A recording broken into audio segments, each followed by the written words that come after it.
আমার আসলে খুব ঘৃণা লাগে, আমার নিজের জন্য ঘৃণা লাগে যে আমি কি করছি আমার লাইফটাকে। এক্স্যাক্টলি এই প্রশ্নটা আমি তোমাকে করতাম। আমার খুব ঘৃণা লাগে আমার নিজের জন্য, আমি কত বড় একটা গাধা। আল্লাহ তাআলা সবকিছু দিয়েছিল আমাকে, সবকিছু ঠিকঠাক ছিল, সব ভালো চলতেছিল, স্মুথ চলতেছিল। লাইলা আমার লাইফে নাই ওই টাইম, মানে লাইফে আছে অ্যাজ এ ফ্যান হিসাবে, ফ্রেন্ড হিসাবে, শুধুমাত্র টেক্সটের মধ্যে, কনভারসেশনের মধ্যে। That is the lesson of the story. হ্যাঁ, শুধুমাত্র কনভারসেশনের মধ্যে আছে। ওই টাইমটাতে আমি আমার সংসার চালাচ্ছি, ওই টাইমে আমি 5 লাখ 6 লাখ 7 লাখ টাকা করে আমি ইনকাম পাচ্ছি, আর্নিং হচ্ছে আমার। ওই টাইমটাতে আমি স্পিডের মধ্যে সব কিছু ছেড়ে এই মহিলার কাছে চলে আসছি। ট্রাকের পিছনে লেখা থাকে না, নিরাপদ দূরত্ব বজায় রাখুন। এটা জীবনের অন্যতম গুরুত্বপূর্ণ একটা লাইন। Prince Mamun, right? জি। কেমন আছেন? আলহামদুলিল্লাহ। বয়স কত? আমি তোমাকে তুমি করে বলি, আপনি তুই করে বললেও খুব ভালো লাগবে। সো তোমার বয়স কত? আমার বয়স এখন 22 আর 21 হবে এরকম। 21 বা 22। পড়াশোনা করেছো নাকি ব্রেকআপ চলে গেছে? পড়াশোনা এখন বন্ধ আছে। তোমার 21 বছরের গল্পটা আমি জানতে চাই, ফ্রম ডে ওয়ান, তোমার মেমরি। আমার জন্মস্থান মহাখালী দক্ষিণ পাড়াতেই। আমার বাবা তখন মালয়েশিয়াতে প্রবাসে ছিলেন। আমার বাবা ওইখানে কাজ করতো, অনেক ভালো একটা স্যালারি আসতো। অ্যান্ড এইখানে আমার ফ্যামিলিটা খুবই সুন্দর ছিল। আমার 2টা ভাই বোন বাকস বোন প্রতিবন্ধী, আমার মা, আমরা 4 জন ঢাকাতে থাকতাম, আর আমার আব্বু মালয়েশিয়াতে থাকতো। বাকস শ্রবণ প্রতিবন্ধী তোমার চেয়ে বড় না ছোট? আমার সিনিয়র 2জনই। সবার বড় হচ্ছে আমার বড় বোন, ও কানে শুনে না, কথা বলতে পারে না। আমার তারপরে ভাই, সেও কানে শুনে না, কথা বলতে পারে না। তারপর আমি সবার ছোট, আমাকে আল্লাহ তাআলা কান মুখ 2টাই দিয়েছেন, তার জন্য আল্লাহর কাছে লাখ লাখ শুকরিয়া। তারপর হচ্ছে এখানে জন্মস্থান, এখানে আমাদের অনেক ভালো একটা লাইফস্টাইল ছিল, আমাদের কাজের ওয়া ছিল, আমাদের সংসার ছিল খুব সুন্দর। আমার ভাই বোন এই যে শাইখ নাক কান গলাতে পড়াশোনা করতে এসে মহাখালীতে। সো এইভাবে লাইফ চলতেছিল। এর মধ্যে আমার আব্বুর একটা ফ্রেন্ড, যার ভিসার ডেট এক্সপায়ার হয়ে গেছে, পাসপোর্ট এক্সপায়ার হয়ে গেছে, ও পলাতক, ওরে পুলিশ খুঁজতেছে। সো ওই টাইমটাতে আমার আব্বু কী করছে, দেশি মানুষ পেয়ে, আমার আব্বু তো একটু অনেক সরল মনের মানুষ, ওরে কী করছে, ওনার আশ্রয় দিচ্ছে। আশ্রয় দেওয়ার পর ওনাকে অনেক দিন রাখছে, অনেক দিন পালছে ওনার কাছে, ওনার পেস হিসাবে ছিল আমার আব্বুর। তো আমার আব্বু একসাথে থাকে না, বিদেশে অনেক টাকা ইনকাম করার পর একসাথে জোট করে টাকাটা নিয়ে আসে, একটা কিছু করে বাংলাদেশে। আমার আব্বু ওই টাইমটাতে প্রায় আপনার 3-4 বছর কাজ করার পর যে একটা টাকা হয়েছে, ওই টাকাটা বড় একটা অ্যামাউন্ট নিয়ে আমার আব্বু বাংলাদেশে আসবে।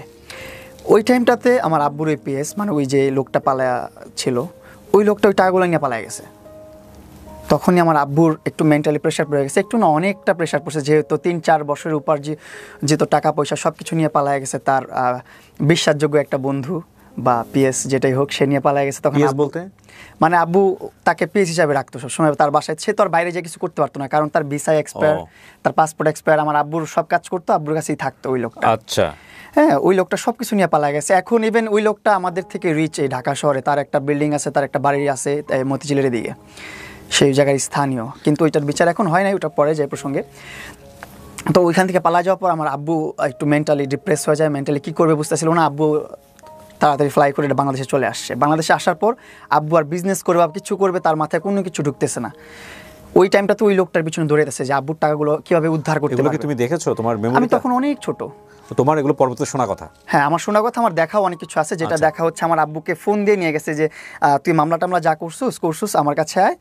ওইখান থেকেই আমাদের ক্রাইসিস শুরু হইলো। আচ্ছা, মানে ক্রাইসিসটা শুরু হওয়াটা এখান থেকে। আমার আব্বুর টাকা পয়সা নিয়ে যখন আমার আব্বুর বিশ্বস্ত লোকটা পালায় গেছে, তখন থেকে আব্বু কোনো কাজকর্মে মন দিতে পারতেছে না, টাকাটা কীভাবে উদ্ধার করবে সেই আশায় দৌড়াদৌড়ি করতেছে।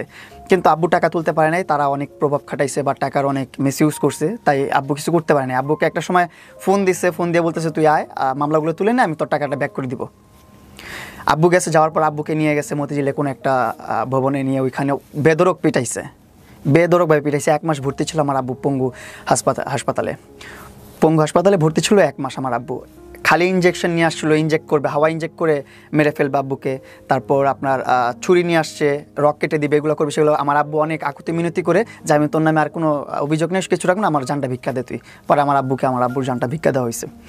এটা আমার নিজের চোখে দেখা। তখন আমার বয়স 5-6 বছর এরকম কিছু একটা। তখন আমি সব বুঝি, টুটি দেখি। আব্বু এই বিষয়গুলোর পরপর আস্তে আস্তে আমরা আমাদের মতন করে আবার সুন্দরভাবে সংসার গুছালাম। আমাদের একটা কাপড়ের দোকান ছিল, যেখানে A to Z, পায়ের মোজা থেকে শুরু করে একটা নারী পুরুষের যত ধরনের কাপড় প্রয়োজন, শুধুমাত্র কাফনের কাপড়টা বাদ দিয়ে সব ধরনের কাপড় আমাদের দোকানে ছিল।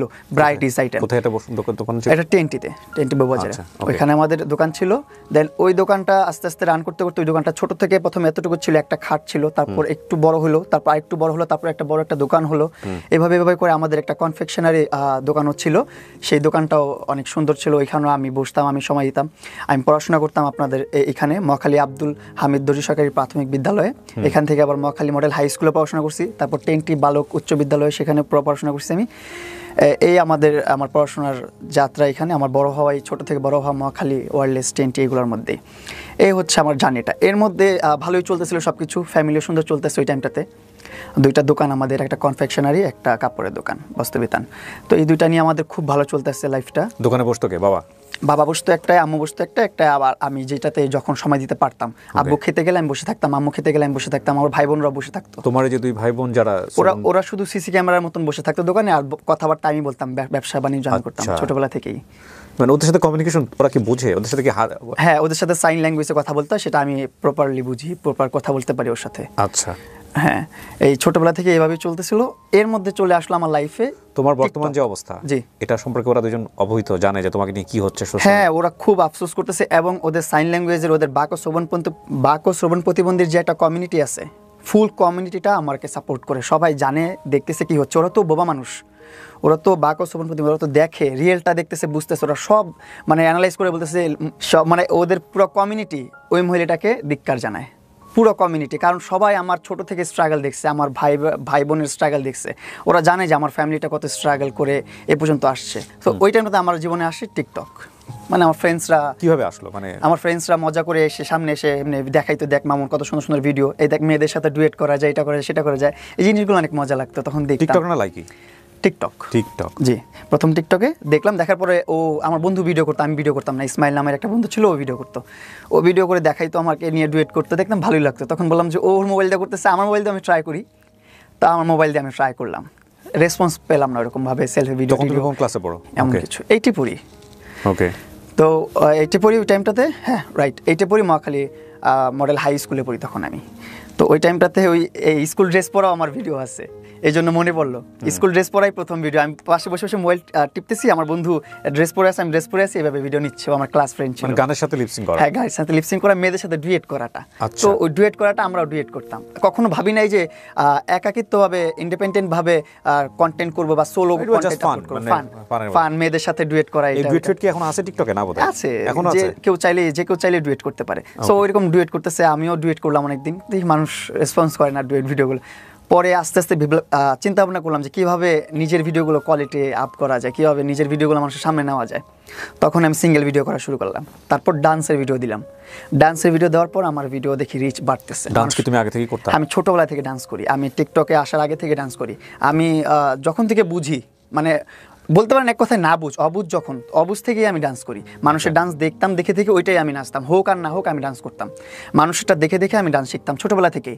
যত ভালো ভালো ডান্সের ভিডিও আছে ইউটিউবে, ওইগুলো দেখতাম বসে বসে মনোযোগ দিয়ে, হেডফোন একটা লাগায়, বাটন মোবাইল একটা ধরে দেখতাম, শিখতাম। বাসায় বসে বসে একা রিহার্সাল করতাম, একাই ডান্স শেখা হইলো। এভাবে ডান্স করতাম আমি। টিকটকের আগেও ডান্স করতাম, এইখানে যেতাম, ওইখানে যেতাম, বরিশাল যেতাম, কুমিল্লা যেতাম, প্রোগ্রাম করতে যেতাম, ডান্সের প্রোগ্রাম করতে।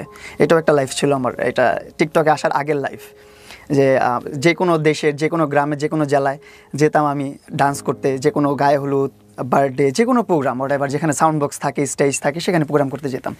সেখানে 2000 টাকা, 4000 টাকা, 5000 টাকা, 10,000 টাকা এরকম কন্ট্যাক্ট করে চলে যেতাম, গ্রুপ নিয়ে 2-3 জন বন্ধুবান্ধব নিয়ে।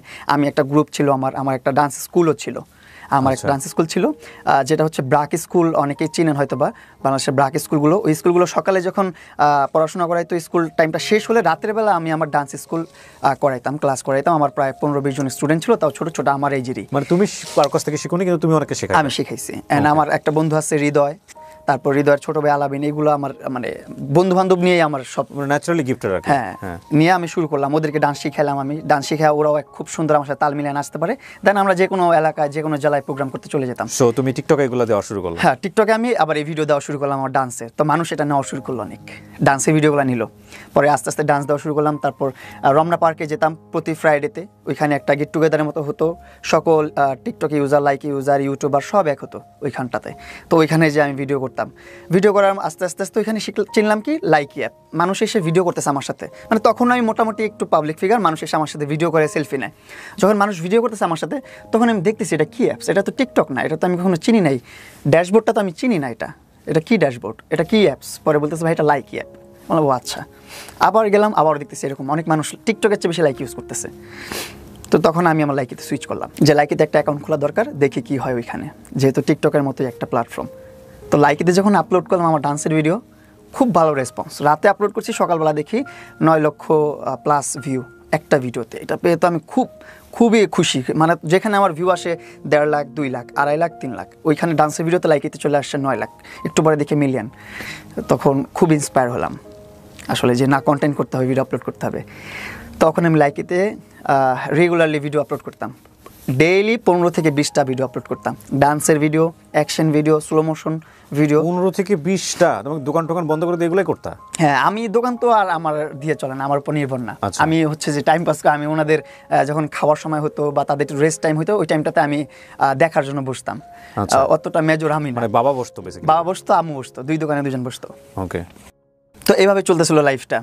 এই ভিডিও করতে করতে যখন আমি লাইকিতে লাইভ শুরু করলাম, দেখলাম লাইকিতে লাইভের একটা অপশন আছে, যেখানে লাইভ করলে একটা টাস্ক দেওয়া হয় যে তুমি 30 দিনে 15 দিন ইফেক্টিভ ডে লাগবে, 15 দিনে তুমি 20,000 গিফট কাউন্ট করতে পারো, বা 40,000, 60,000, 1 লাখ, 2 লাখ, 50 লাখ, 5 লাখ, যত লাখ ইচ্ছা তোমার কাউন্ট করতে পারো। যেই গিফটটা তুমি রিসিভ করবা তার ডাবল তুমি কোম্পানি থেকে ব্যাক পাবা, আরও মানে টাকা দিবে তোমাকে? টাকা দিবে, রাইট। তারপর লাইকি অ্যাপস টাকা দেয়, স্যালারি দেয় ওইটা।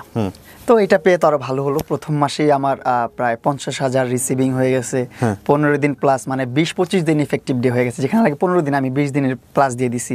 40 ঘন্টা লাইভ লাগে, আমি তারও বেশি দিয়ে দিছি। প্রতিদিন 5 ঘন্টা 6 ঘন্টা লাইভ করে ফেলছি আমি। সো এইভাবে আমার লাইভে এক মাসে ইনকাম চলে আসলো 60,000 টাকা। এটা পেয়ে আমি আমার বাবা মাকে বলতেছি, বাবা মা সব বাদ দাও, এখানে ব্যবসা বাণিজ্য আর কিছু করা লাগবে না, সব ক্লোজ। এখন থেকে ফ্যামিলি আমি রান করবো, আমি সব দেখবো, চলো আমরা আমাদের মতন করে মুভ অন করি, আমরা আমাদের মতন করে সুন্দর লাইফ লিড সো করব। তুমি তখন ক্লাস 8-এ পড়ো? হ্যাঁ, ক্লাস 8-এ পড়ি তখন আমি। ক্লাস 8-এ পড়ে একটা বাচ্চার কাছে প্রথম মাসে 60,000 টাকা আসা এই লাইকি থেকে, এটা আপনি বুঝতেই পারতেছেন যে ওর মাথা খারাপ করার জন্য that is enough money actually. Okay, তারপর দেন ওইখান থেকে আমি বের হয়ে আসলাম। সাইদনগরে আমরা বাসা নিলাম, নতুন বাজার সাইদনগর 100 ফিটে। ওইখানে একটা ফ্ল্যাট নিয়ে আমার ফ্যামিলি। তোমার বাবা মা তোমাকে অনেক লাভ করে? অনেক লাভ করে, আমি আমার বাবা মাকে অনেক লাভ করি। আর এই দুনিয়াতে যত সংগ্রাম আছে সবকিছু আমার ফ্যামিলির জন্য, আমার বাবা মার জন্য। এটা আমি কেন বললাম, কারণ দেখেন বাসা যে চেঞ্জ করলা, এটা কি তোমার কথা শুনে চেঞ্জ করছে তারা? হ্যাঁ, আমার কথা শুনি। মানে কোথা থেকে টাকা আসতেছে, কি করতেছে, কোনো কিছু হিসাব করে নাই তারা? চিন্তা করে দেখছে তারা, আমি তো সারাদিন লাইভ করি, তখন তারা দেখতেছে যে সারাদিন কি করে মোবাইলে। আচ্ছা। আমি প্রতিদিন লাইভ। আমার আম্মু আমাকে ফুল সাপোর্ট করতো। আমার আম্মু আমি যখন বের হতাম বাসা থেকে, আমি সকালে বের হতাম, দুপুরের খাবার খেতাম না, কিচ্ছু করতাম না, 50 টাকা 100 টাকা পকেটে নিয়ে বের হতাম, বাইরে যে সিঙ্গারা খেতাম, এটা খেতাম, সেটা খেতাম, এইভাবে করে আমার লাইফটা চলতো। তখন ভিডিও করতাম, তো অনেক ভিডিও করতাম। সকালে বের হলে সন্ধ্যাবেলা বাসা ফিরতাম, দুপুরের খাবারের হাতে মাঠে ঘাটে বিভিন্ন জায়গায় ভিডিও করতাম, সব জায়গায়, যেখানে যেভাবে পারতাম। আমার কথা হচ্ছিল তখন যে কন্টেন্ট দিতে হবে, কন্টেন্ট আপলোড করতে হবে, তাহলে আমার ফ্যামিলি সব কিছু একটা ভালো একটা পর্যায়ে নিয়ে যেতে পারবো। আমি বুঝতেছিলাম তখন। ওকে, তারপর যত যাই হোক আমি কন্টেন্ট করবো, অনেক কন্টেন্ট করতাম তখন। এইভাবে লাইফ চলতেছিল। বাবা মাকে নিয়ে সুইচ করে ফেললাম, সাইদনগরে ফ্ল্যাট নিলাম একটা, ওইখানে অনেক বড় সড়ো একটা প্রায় 2000 স্কোয়ার ফিটের একটা বাসা নিলাম, নিয়ে ওইখানে আমার বাবা মা নিয়ে থাকা শুরু করলাম 2018 সাল থেকে। জি। এই 2018 সাল থেকে সাইদনগরে আমার বসবাস, আমার ওইখানে ইনকাম দিয়ে আমার ফ্যামিলি রান করা শুরু করলাম। চলতেছিল সব গুড, সব কিছু ভালোভাবে কন্টেন্ট করতেছিলাম, লাইভ করতেছিলাম। কিছু মাসে ছিল আপনার 1.5 লাখ টাকা ইনকাম আসতেছে, কিছু মাসে 2 লাখ, কিছু মাসে 2.5 লাখ। আবার লাস্ট আপনার 2023 সালে আমার একটা অ্যাপ থেকে পেমেন্ট করতো, আপনার স্ন্যাক অ্যাপটার নাম। ওই অ্যাপ পেমেন্ট করতো আমাকে $5,500 এভরি মান্থ 5,500 অ্যাপের নাম কি? Snack app. কি করে এখানে? সেম ভিডিও আপলোড করতে হয় শুধু। আচ্ছা, এটা এখন এক্সিস্ট করে? হ্যাঁ, এখন এক্সিস্ট করতেছে না, কারণ এখন আর পেমেন্ট দিচ্ছে না স্ন্যাক অ্যাপ। ওকে, তো ফেসবুকের মতো অবস্থা আর কি। আমার লাইকিতে আমি সর্বপ্রথম বাংলাদেশের 10 মিলিয়ন ফলোয়ার হিট করছি। এটার পর তুমুল আলোচনায় চলে আসি আমি শর্ট প্ল্যাটফর্মে। 10 মিলিয়ন লাইকিতে? হ্যাঁ। লাইকিতে এখন অতটা পপুলার না এখন। লাইকিতে পপুলার না, কারণ আমি যখন আমার আইডিটা ব্যান হওয়ার পর থেকে আমি আর হয়ে গেল কেন? ব্যান হয়ে গেল মাঝখানে ওই যে কিছু কন্টেন্ট ক্রিয়েটার আছে, অপু আছে, আরও কিছু কন্টেন্ট ক্রিয়েটার আছে যাদের মারামারি হয়েছিল, দেন আরও ঝামেলা হয়েছিল, তাকে পুলিশে ধরে নিয়ে গেছে। ওইগুলোর কারণে ওই কন্ট্রোভার্সির মধ্যে আমাকে টেনে নিছে, কারণ অপুর আর আমার একটা কন্ট্রোভার্সি চলতেছিল লাইভে, তর্ক বিতর্ক চলতেছিল লাইভে, কারণ ও ছোট্ট একটা ইউজার, নতুন একটা ইউজার। আর তখন আমার 10 মিলিয়ন প্লাস ফলোয়ার। তখন ও নতুন এসে আমাকে নিয়ে কিছু খোঁচা মেরে কথা বলতেছিল, মানে থাকে না সঙ্গ দোষে লোহা বাসে, ও পিছন থেকে কেউ খোঁচায় দিচ্ছিল, ও বাজে সাউন্ড করতেছিল, তখন আমি ওর উপর ক্ষিপ্ত হয়ে গেছিলাম। এই বিষয়টা নিয়ে ওরা আমার একটা ক্লাস তৈরি হয়ে যায়। তখন এখন আমরা খুব ভালো বন্ধু, ভালো সম্পর্ক, এখনও কথা হয়। ও দুবাইতে এখন লাক্সারি লাইফ লিড করতেছে, খুব ভালো আছে। ওর জন্য দোয়া করি আরও বড় হোক। আর আমি বাংলাদেশে এখন একজনের ফাঁদে পড়ে দুপে দুপে মরতেছি, আর কিছু করার নেই। তো সো তোমার ওই কারণে লাইকিটা ব্যান হয়ে যায়? লাইক এডিটা ব্যান হয়ে যায়, যে কন্ট্রোভার্সির মধ্যে কারাগার আছে। এর মধ্যে তো আমি তো সর্ববেশি হাইপে, আমার কন্ট্রোভার্সিটা তত বেশি প্রায়োরিটি নাই। তারপরও বাংলাদেশের সাইবারে যারা লোকজন ছিল তাদের একটু জেলাসি ফিল হইতো, তারা জেলাসি ফিল করতে, ছোট্ট একটা মানুষ এত ফলোয়ার গেইন করে ফেলছে, এত কিছু করতেছে, তারা কীভাবে দমানো যায়, কীভাবে আটকানো যায়। এই জন্য তখন আমার লাইকি অ্যাকাউন্টটা ব্যান করে দিল। তো আমার লাইকি অ্যাকাউন্ট আবার ব্যাক আনছি, যেহেতু আমি লিগেল আছি, যেহেতু আমার লাইনে লিগেল আছি, যতই ষড়যন্ত্র হোক, যতই রাজনীতি হোক, আমি তো আমার লাইনে ঠিক আছে। তারপর আমি অনেক রিকোয়েস্ট করছি, যত অফিসিয়াল ছিল সবাইকে প্রুভ করছি, পুলিশ ক্লিয়ারেন্স, ডিবি ক্লিয়ারেন্স, যত প্রকার ক্লিয়ারেন্স দরকার পড়ছে সব জায়গায় আমি দৌড়াইছি। ডিবি অফিসে গেছি, পুলিশে গেছি, আপনার সিআইডিতে গেছি, সব জায়গায় গেছি আমি আমার আইডি ব্যাক আনার জন্য। পরে অ্যাটলাস আমার আইডি ব্যাক আনছি, আমি ব্যাক এনে আমি আইডি ফালাই দিছি, আর চালাই না, ইউজ করি না, দেখাই দিলাম তোদেরকে যে আমি লিগেল। তারপর আমি লাইকির মধ্যে কোনো ইন্টারেস্টই নেই আমার লাইকি। তারপরও সংসার চালাচ্ছিলাম লাইকির টাকা পয়সা দিয়ে, লাইকি থেকে এই স্যালারি নিয়ে ওইখানে অনেক ভালো একজন কন্টেন্ট ক্রিয়েটার ছিলাম। বাংলাদেশে যে কোনো স্পন্সর, যে কোনো কাজ আসতো, সর্বপ্রথম আমার ডাক পড়তোই। তো আমি আমার লাইফ নিয়ে খুব হ্যাপি ছিলাম, যেহেতু আমার 10 মিলিয়ন ফলোয়ার প্রথম অ্যাচিভ করছি। আমার অ্যাকাউন্টটা সবচেয়ে বড়। আমার গিফটিং অ্যাজ একটা ছেলে হিসাবে আমার গিফট রিসিভিং যেটা ছিল, এটা অনেক মেয়েরও ছিল না, অনেক মেয়েরাও এত রিসিভ করতে পারবো না। মেয়েরা তো মেয়েদেরকে দেখে গিফটাররা এমনি গিফট করতো, যে এই নাও তোমাকে এই গিফট দিলাম, সেই গিফট দিলাম, এটা লাইভের গিফট। তো ওই টাইমে আমি ছেলে হিসাবে অনেক গিফট রিসিভ করছি অ্যাজ এ সেলিব্রিটি বয় হিসাবে বাংলাদেশের। তো তখন আবার লাইভ চলতেছে, লাইকে ব্যাক আসার পর অনেকদিন ইউজ করিনি, আবার হুট করে লাইভ করলাম কিছুদিন, 1-2 মাস লাইভ করলাম। তো ওইখানে আবার লাইভ করতে করতে পরিচয় হয় আমার ওই মহিলার সাথে। আমি ইনস্টাগ্রামে লাইভ করি, লাইকিতে লাইভ করি, যেখানেই লাইভ করি একটা নাম সবসময় কমেন্টস করতো, আর কমেন্টসের সাথে পার্পল হার্ট, ব্লু হার্ট, মানে ব্যতিক্রম ইমোজি ইউজ করতো, যেগুলো চোখে পড়তো, নোট আউট হওয়ার মতন ইমোজি ইউজ করতো। এটা কি লাইকিতে? লাইকিতে, ইনস্টাগ্রামে, দুই জায়গাতে, যেখানে আমি লাইভ করি, যেখানে আমি ভিডিও পোস্ট করি, ভিডিও পোস্ট করলো মাইকিং মাই এটা ওইটা সেটা, এভাবেই কমেন্ট করেছে। যখন অপরিচিত, তো সেই অবস্থাতেও ও আমাকে মাইকিং, মাই সুপারস্টার, এটা ওইটা সেটা, এগুলো কমেন্টস করতো। তো এগুলো খুব টাচি লাগে আমার কাছে, যে না, মেয়েটা বা এই মহিলাটা খুবই ভালো, আমাকে ভালো ওয়েল উইশার, গুড উইশার, আমি একটু সাপোর্ট করি। কী চায় একটা ফ্যান, কী চায় একটা ইনফ্লুয়েন্সারের কাছ থেকে? একটু অ্যাটেনশন চায়। তো আমি একটু অ্যাটেনশন দিলাম, লাইভ একদিন কলে নিলাম, নেওয়ার পর সে আমাকে তার বাসার পেটস দেখাচ্ছে, পাখি আছে, ডগি আছে, এটা আছে সেটা আছে, সে আমাকে এগুলো দেখাচ্ছে। তখন আমি আবার, এখনও পেটস লাভার, আমি পেটস খুব ভালোবাসি। আমার বাসায় 5টা ডগি আছে, তারপর পাখি আছে, এগুলো আমি পালি, আমার খুব পছন্দ, আমার মাও পছন্দ করে এগুলো। ওর সাথে কথা হতে কনভারসেশনের মধ্যে ও আমার বাসায় একটা পাপি পাঠিয়ে দিছে, ছোট্ট একটা ডগি। বাসার ঠিকানা জানতো? হ্যাঁ, ওই যে কথা হচ্ছে মোবাইলে তখন, তোমার বাসা কোথায়, আমার বাসা এখানে, হ্যাঁ আমার বাসা এখানে, তোমার বাসা ওইখানে, এগুলো সব কথা হচ্ছে। ওর সাথে কথা বলার ইন্টারেস্টটা ওই পেটস নিয়েই, যে ওর বাসায় অনেকগুলো পেটস আছে, আমি একটু কথা বলি ওর সাথে, পেটস নিয়ে অনেক আইডিয়া পাবো আমি। ও শিজু ব্রিডের ডগ দেখাচ্ছে, লাসা ব্রিডের ডগ দেখাচ্ছে, এই টিয়া পাখি, ওই টিয়া পাখি, এই ময়না পাখি, এই পাখি, ওই পাখি, সব আমাকে ডিটেলস দেখাচ্ছে। পরের দিনই আমি যখন আমার ইন্টারেস্ট ওরে শো করলাম যে আমি আসলে ইন্টারেস্টেড ডগ পালতে বা পেটস পালতে, তারপরেও আমার বাসায় একটা পেটস পাঠিয়ে দিয়েছে। তখন আমি খুব ইমপ্রেস হলাম, আসলে কি চাইলাম, না চাইতে চলে আসলো, এখনো চাইলাম না, আমি পছন্দ করি, জাস্ট এতেই চলে আসছে। এই একটু ওর দিকে একটু অ্যাটেনশন গেল। যাওয়ার পরে এই ডগিটাকে, ছোট্ট একটা ডগি পাঠাইছিল, সেটার বয়স তখন 30 দিন। ওইটাকে আমি পেলে বড় করছি, এখনও আছে আমার কাছে, আমি পালি, বাচ্চার মতোই পালি এখনও, আমার সন্তানের মতো। এটা কত সালের ঘটনা? এটা 2021 কি 22 সালের ঘটনা। 21 বা 22।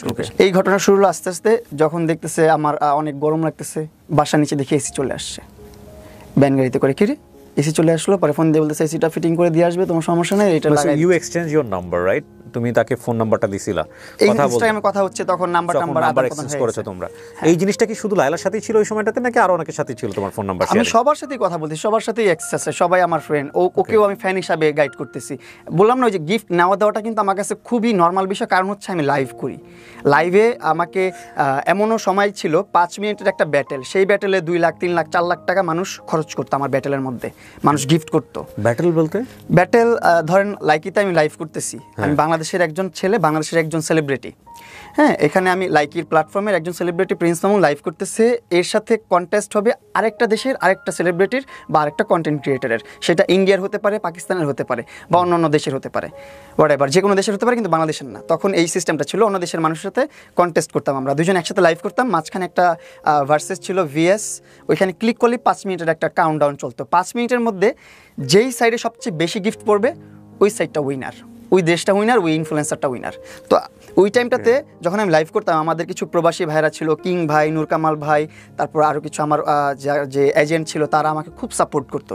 যখন আমি কারোর সাথে ব্যাটেল খেলতাম, ইন্ডিয়ান হলে তো মারতোই, পাকিস্তানি হলে তো কোনো কথাই ছিল না, 1 লাখ 2 লাখ 3 লাখ টাকা তারা এমনি ঢেলে দিত আমার লাইভের মধ্যে যে মামুন জিতবে। সো এই যে লাইভের যে তারা টাকাটা দিচ্ছে, এই টাকাটা তারা কিভাবে দিত? এই টাকাটা হচ্ছে লাইকিতে ডায়মন্ড কিনা যায়, একটা ডায়মন্ড হয়তো বা 2 টাকা 1.5 টাকা এরকম।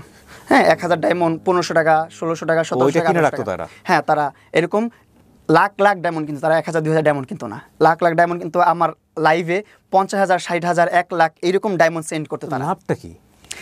লাভ কি, এই তো সেলিব্রিটি শো হচ্ছে, এটাই লাইভ। আমার লাইভে ভিউয়ার্স তুমি আইডেন্টিফাই করতে পারতা যে তোমাকে এত বড় স্টার দিল বা দিল, তাকে তুমি আইডেন্টিফাই করতে পারতা? হ্যাঁ, আমি আইডেন্টিফাই করতে পারতাম। ইভেন আমার ভিউয়ার্স যারা ছিল 2000 3000 ভিউয়ার্স থাকতো, ওরাও আইডেন্টিফাই করতো, তারাও আইডেন্টিফাই করতো যে কে মামুনকে গিফট করতেছে। ধরেন আমি লাইভ করতেছি, আপনি ভাইয়া আয়েশা আমাকে 1 লাখ টাকার একটা গিফট সেন্ড করছেন, এইটা শো করবে আমার লাইভে, আর যে কিবরিয়া বা আপনার অ্যাকাউন্টের নাম যেটাই দিবেন সেটা শো করে এভাবে যাবে। ওই সময় অন এভারেজ তোমার মাসে ইনকাম কত ছিল সবকিছু মিলায়? 2 লাখ 2.5 লাখ, তারপর বললাম না স্ন্যাক অ্যাপ যখন আসছে তখন 6 লাখ 7 লাখ 8 লাখ এরকম করে ইনকাম আসছে। এটা আপ অ্যান্ড ডাউনের মধ্যে থাকে ইনকাম। ইনফ্লুয়েন্সারদের ইনকাম তো কখনো স্থায়ী থাকে না, স্টেবল থাকে না, আপস অ্যান্ড ডাউনের মধ্যে থাকেই। কাজ করলে টাকা, না কাজ করলে টাকা না। এই যে এখন কাজ করতে পারতেছি না, আমি আমার লাইফের হ্যাসেল নিয়ে তো আমি বাঁচতেছি না, কিভাবে কাজ করবো, কিভাবে ইনকাম করবো। গল্প আমি একটু পরে আসতে চাই। হ্যাঁ, সো তোমাকে জেতানোর করা হতো, এবং তুমি বলছিলা যে তুমি গরমে থাকলে হঠাৎ করে তোমার বাসার নিচে এসি চলে আসছে এসি।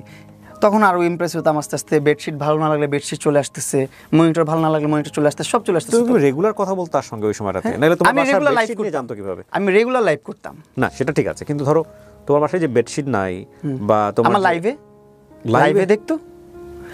আমি তো 2018 সাল থেকে লাইভ করি, আমার মেইন ইনকামটা তো লাইভ থেকে। সো তোমার লাইভে কন্টেন্ট থাকতো এগুলাই, আজকে যা ইচ্ছা বলতেছি, দেখা গেল বেডশিট না, এটাও লোকজন জেনে যাচ্ছে। ওইগুলো জানানোর বিষয় না, ওইগুলো নিয়ে কথা বলতাম না লাইভে কথা বলতাম, আমার লাইফস্টাইল নিয়ে আমি কথা বলতাম, যারা লাইভে ওইখান থেকে আলটিমেটলি পিক করতো বিষয়টা যে ওকে ফাইন, এটা নিয়ে কথা বলছো, আমি এখানে কিছু আমি এমনি গল্প করতাম লাইভে বসে, যেভাবে স্বাভাবিকভাবে গল্প করতাম, মানুষের সাথে কন্টেস্ট খেলতাম, ব্যাটেল খেলতাম, এভাবে করে টাইম পাস করতাম। মানুষ খুব এনজয় পেত। আমরা পানিশমেন্ট ব্যাটেলও খেলতাম, যেমন আমার সাথে আরেকজন থাকবে সেলিব্রিটি, বাংলাদেশের কেউ একজন বা অন্য কোনো দেশের একজন, তাই সে যদি হেরে যায় আমি যা বলবো তার তাই করতে হবে। বলতাম মাথায় পানি ডালতো, মরিচ খেতে বলতাম মরিচ খেতে, এগুলো মানুষ দেখে অনেক মজা নিত, তাদের টাইম পাস হতো। এইগুলো ছিল আমাদের লাইভের কনসেপ্ট। এই লাইভগুলো মানুষ অনেক মিস করে, মানুষ অনেক দেখতে চায় লাইভগুলো, যে একজনকে পানিশমেন্ট দিবে, মজা করবে লাইভের মধ্যে। আমি কখনো লাইকি দেখি নাই, যে কারণে হয়তো অনেকেই যারা লাইকি ইউজার আছেন তারা হয়তো আমার কোশ্চেনগুলোকে অনেকে বোকার মতো মনে করতে পারেন। আমি লাইকিতে একদমই যাইনি কোনোদিন। টিকটকে আমি একেবারেই কম মানে একেবারেই কম। সো আমার খুব একটা আইডিয়া নাই। জি, তারপর এইভাবে আস্তে আস্তে ওর সাথে কথোপকথন, ওর সাথে প্রায় 3 মাস 4 মাস যে কথা বলছি, ওর ফেসটা আমি দেখি নাই কখনো। তাই? হ্যাঁ, ওর মধ্যে এত গিফট পাঠাই দিচ্ছে। হ্যাঁ, এত গিফট পাঠাই দিচ্ছে। ওর সাথে ওর ফেসটা দেখি নাই, ওর সাথে দেখা হয় নাই, শুধুমাত্র কথা হতো ফোনে ভিডিও কলে কথা হলো, ওর এক সাইড দেখাইতো, ফুল ফেসটা আমাকে দেখাইতো না। তো তুমি কোয়ারি বলতা না যে তুমি কেন দেখাও না? আমি জোর করতাম না আসলে, আমি বলতাম যে দেখাও, পুরো চেহারাটা দেখাও, এমন করে সেমন করো। দেখাইতো যখন মেকআপ টেকআপ করতো অনেক বেশি করে, তখন দেখাইতো, নর্মালি বেসিক ভাবে দেখাইতো না। আচ্ছা। তো এইভাবে 5-6 মাসে ও ওয়েট লসও করছে অনেক। ও রাস্তার মধ্যে, মানে ওর যে ডিএচএস পার্ক, ওইখানে ও ঘুরতো, সারা রাত ঘুরতো, হাঁটতো, আর আমার সাথে কলে কথা বলতো।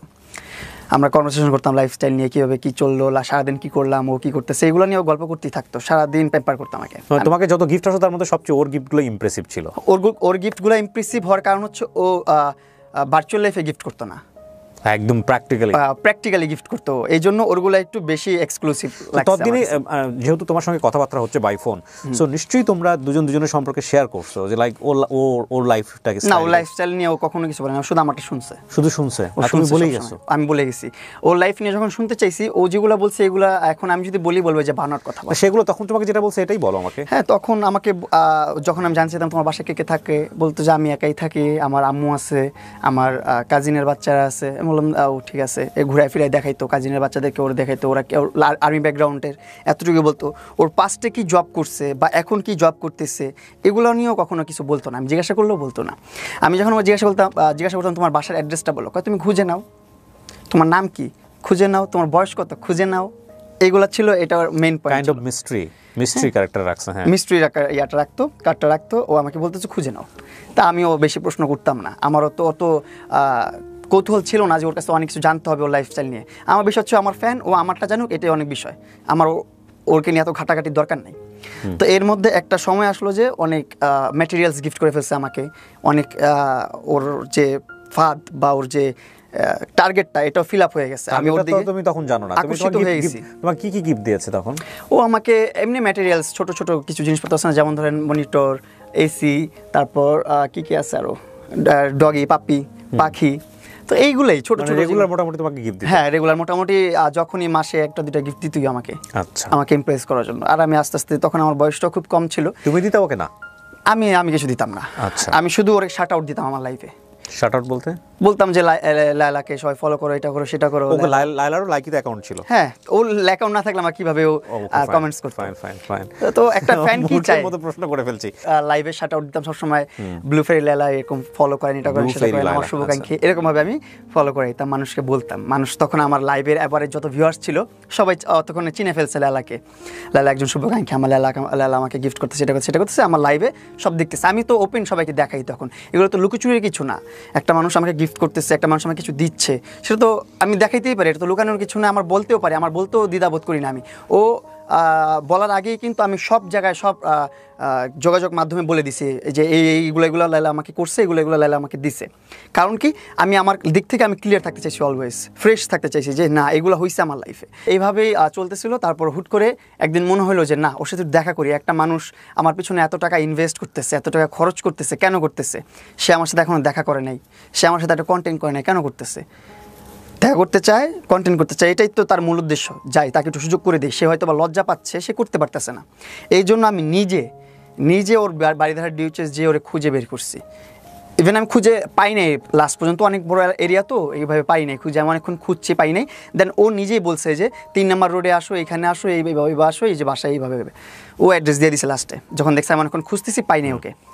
পরে আমি ওর বাসার নিচে দাঁড়ালাম, ওই বারান্দায়, ওরা আমি দেখি নাই, ও 3 তলা 4 তলার উপরে বারান্দা, লাইট অফ, অন্ধকারের মধ্যে দাঁড়ায় আছে। একটা অবয়ব যে আছে, ছায়া আছে, এতটুকু আমি অনুভব করতে পারছি, একটা অবয়ব দাঁড়ায় আছে এখানে, এর বাইরে আমি কিছু অনুভব করতে পারিনি। দাঁড়ায় দেখা ওইখান থেকে হায়ালো দিয়ে ওইখান থেকে চলে আসার পর এর মধ্যে কিছুদিনের মধ্যে একটা ঈদ চলে আসছে, হয়তো বা কুরবানি ঈদ অথবা রোজার ঈদ, কিছু একটা ঈদ আসছে।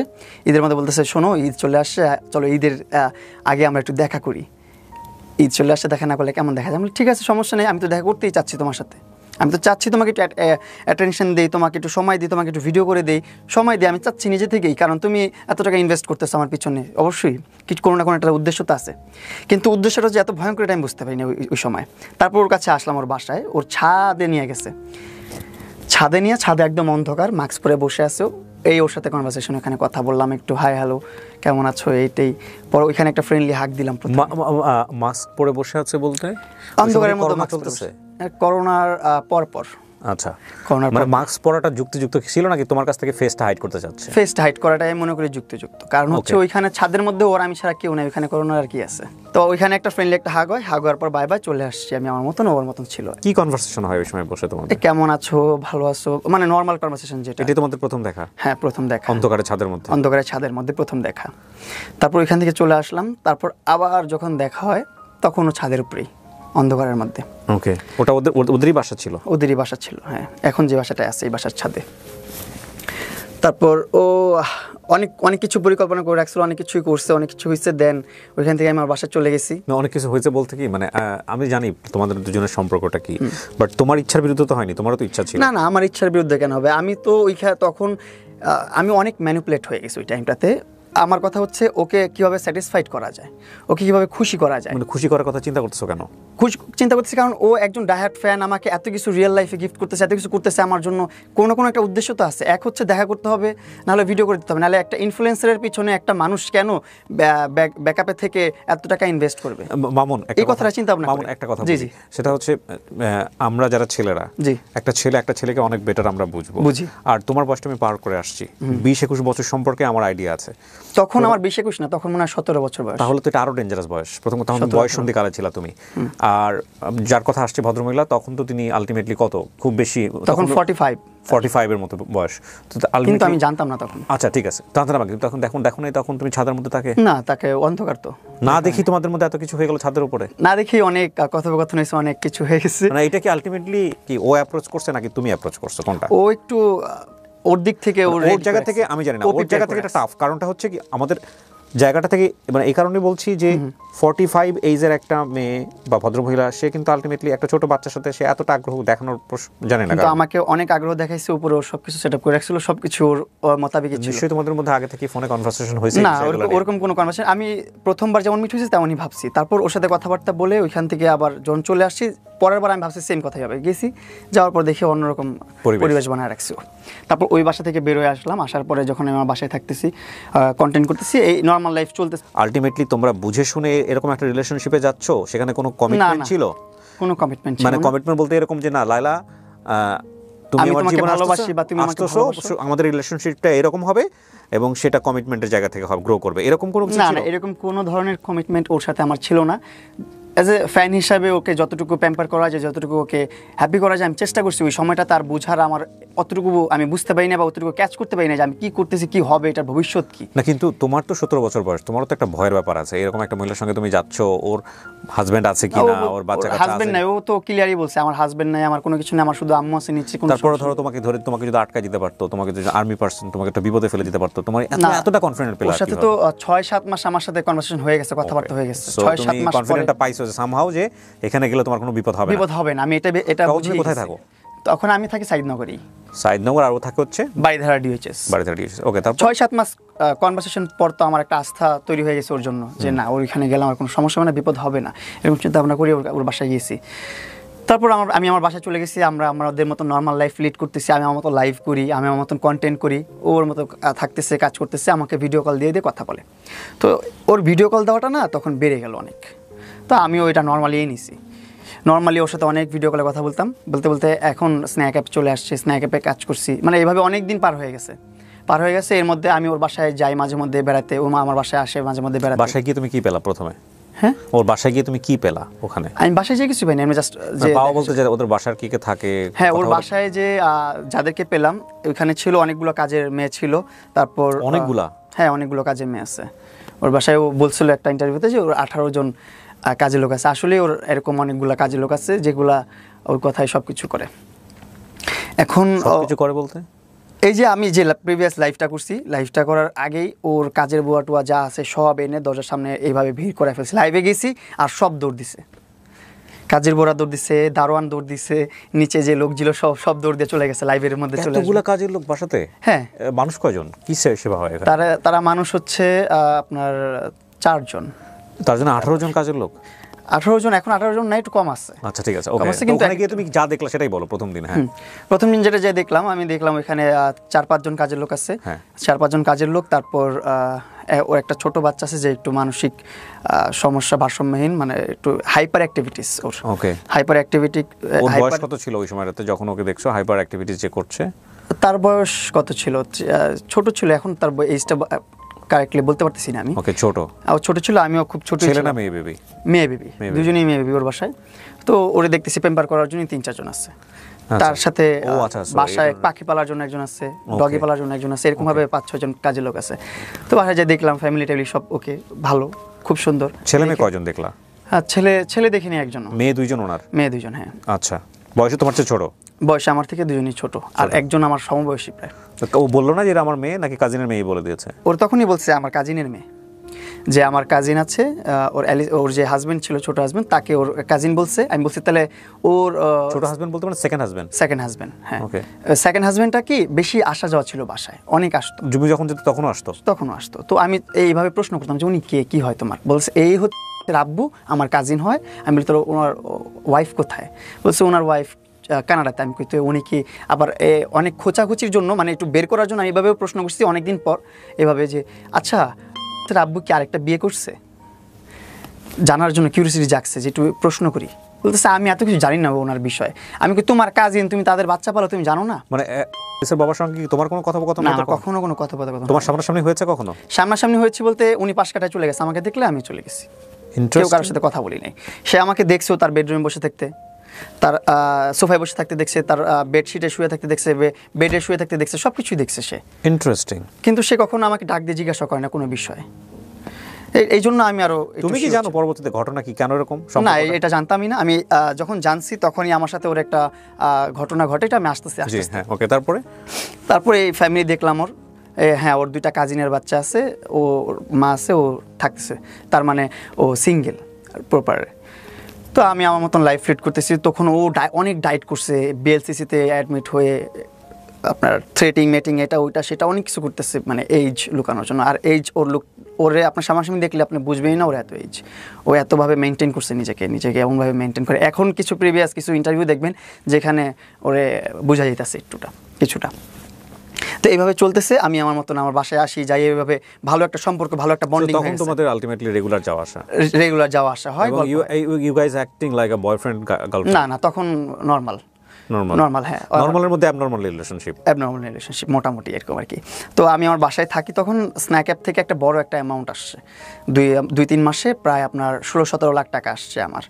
আসার পর আরও এমনি তো আরও স্পন্সার লাইকি এইটা ওইটা সেটা সব মিলে আপনার অনেক ভালো 20-25 লাখের উপরে একটা অ্যামাউন্ট চলে আসছে আমার কাছে। আমি আরেকটা জিনিস একটু জানার জন্য, সেটা হচ্ছে যে এই যে ওনার বাসায় তুমি রেগুলার যাচ্ছ এবং ওনার বাসায় তোমরা এই যে এক ধরনের সম্পর্কের মধ্যে আছো, এটা কি ওই বাসার আর কোনো মেম্বাররা জানতো?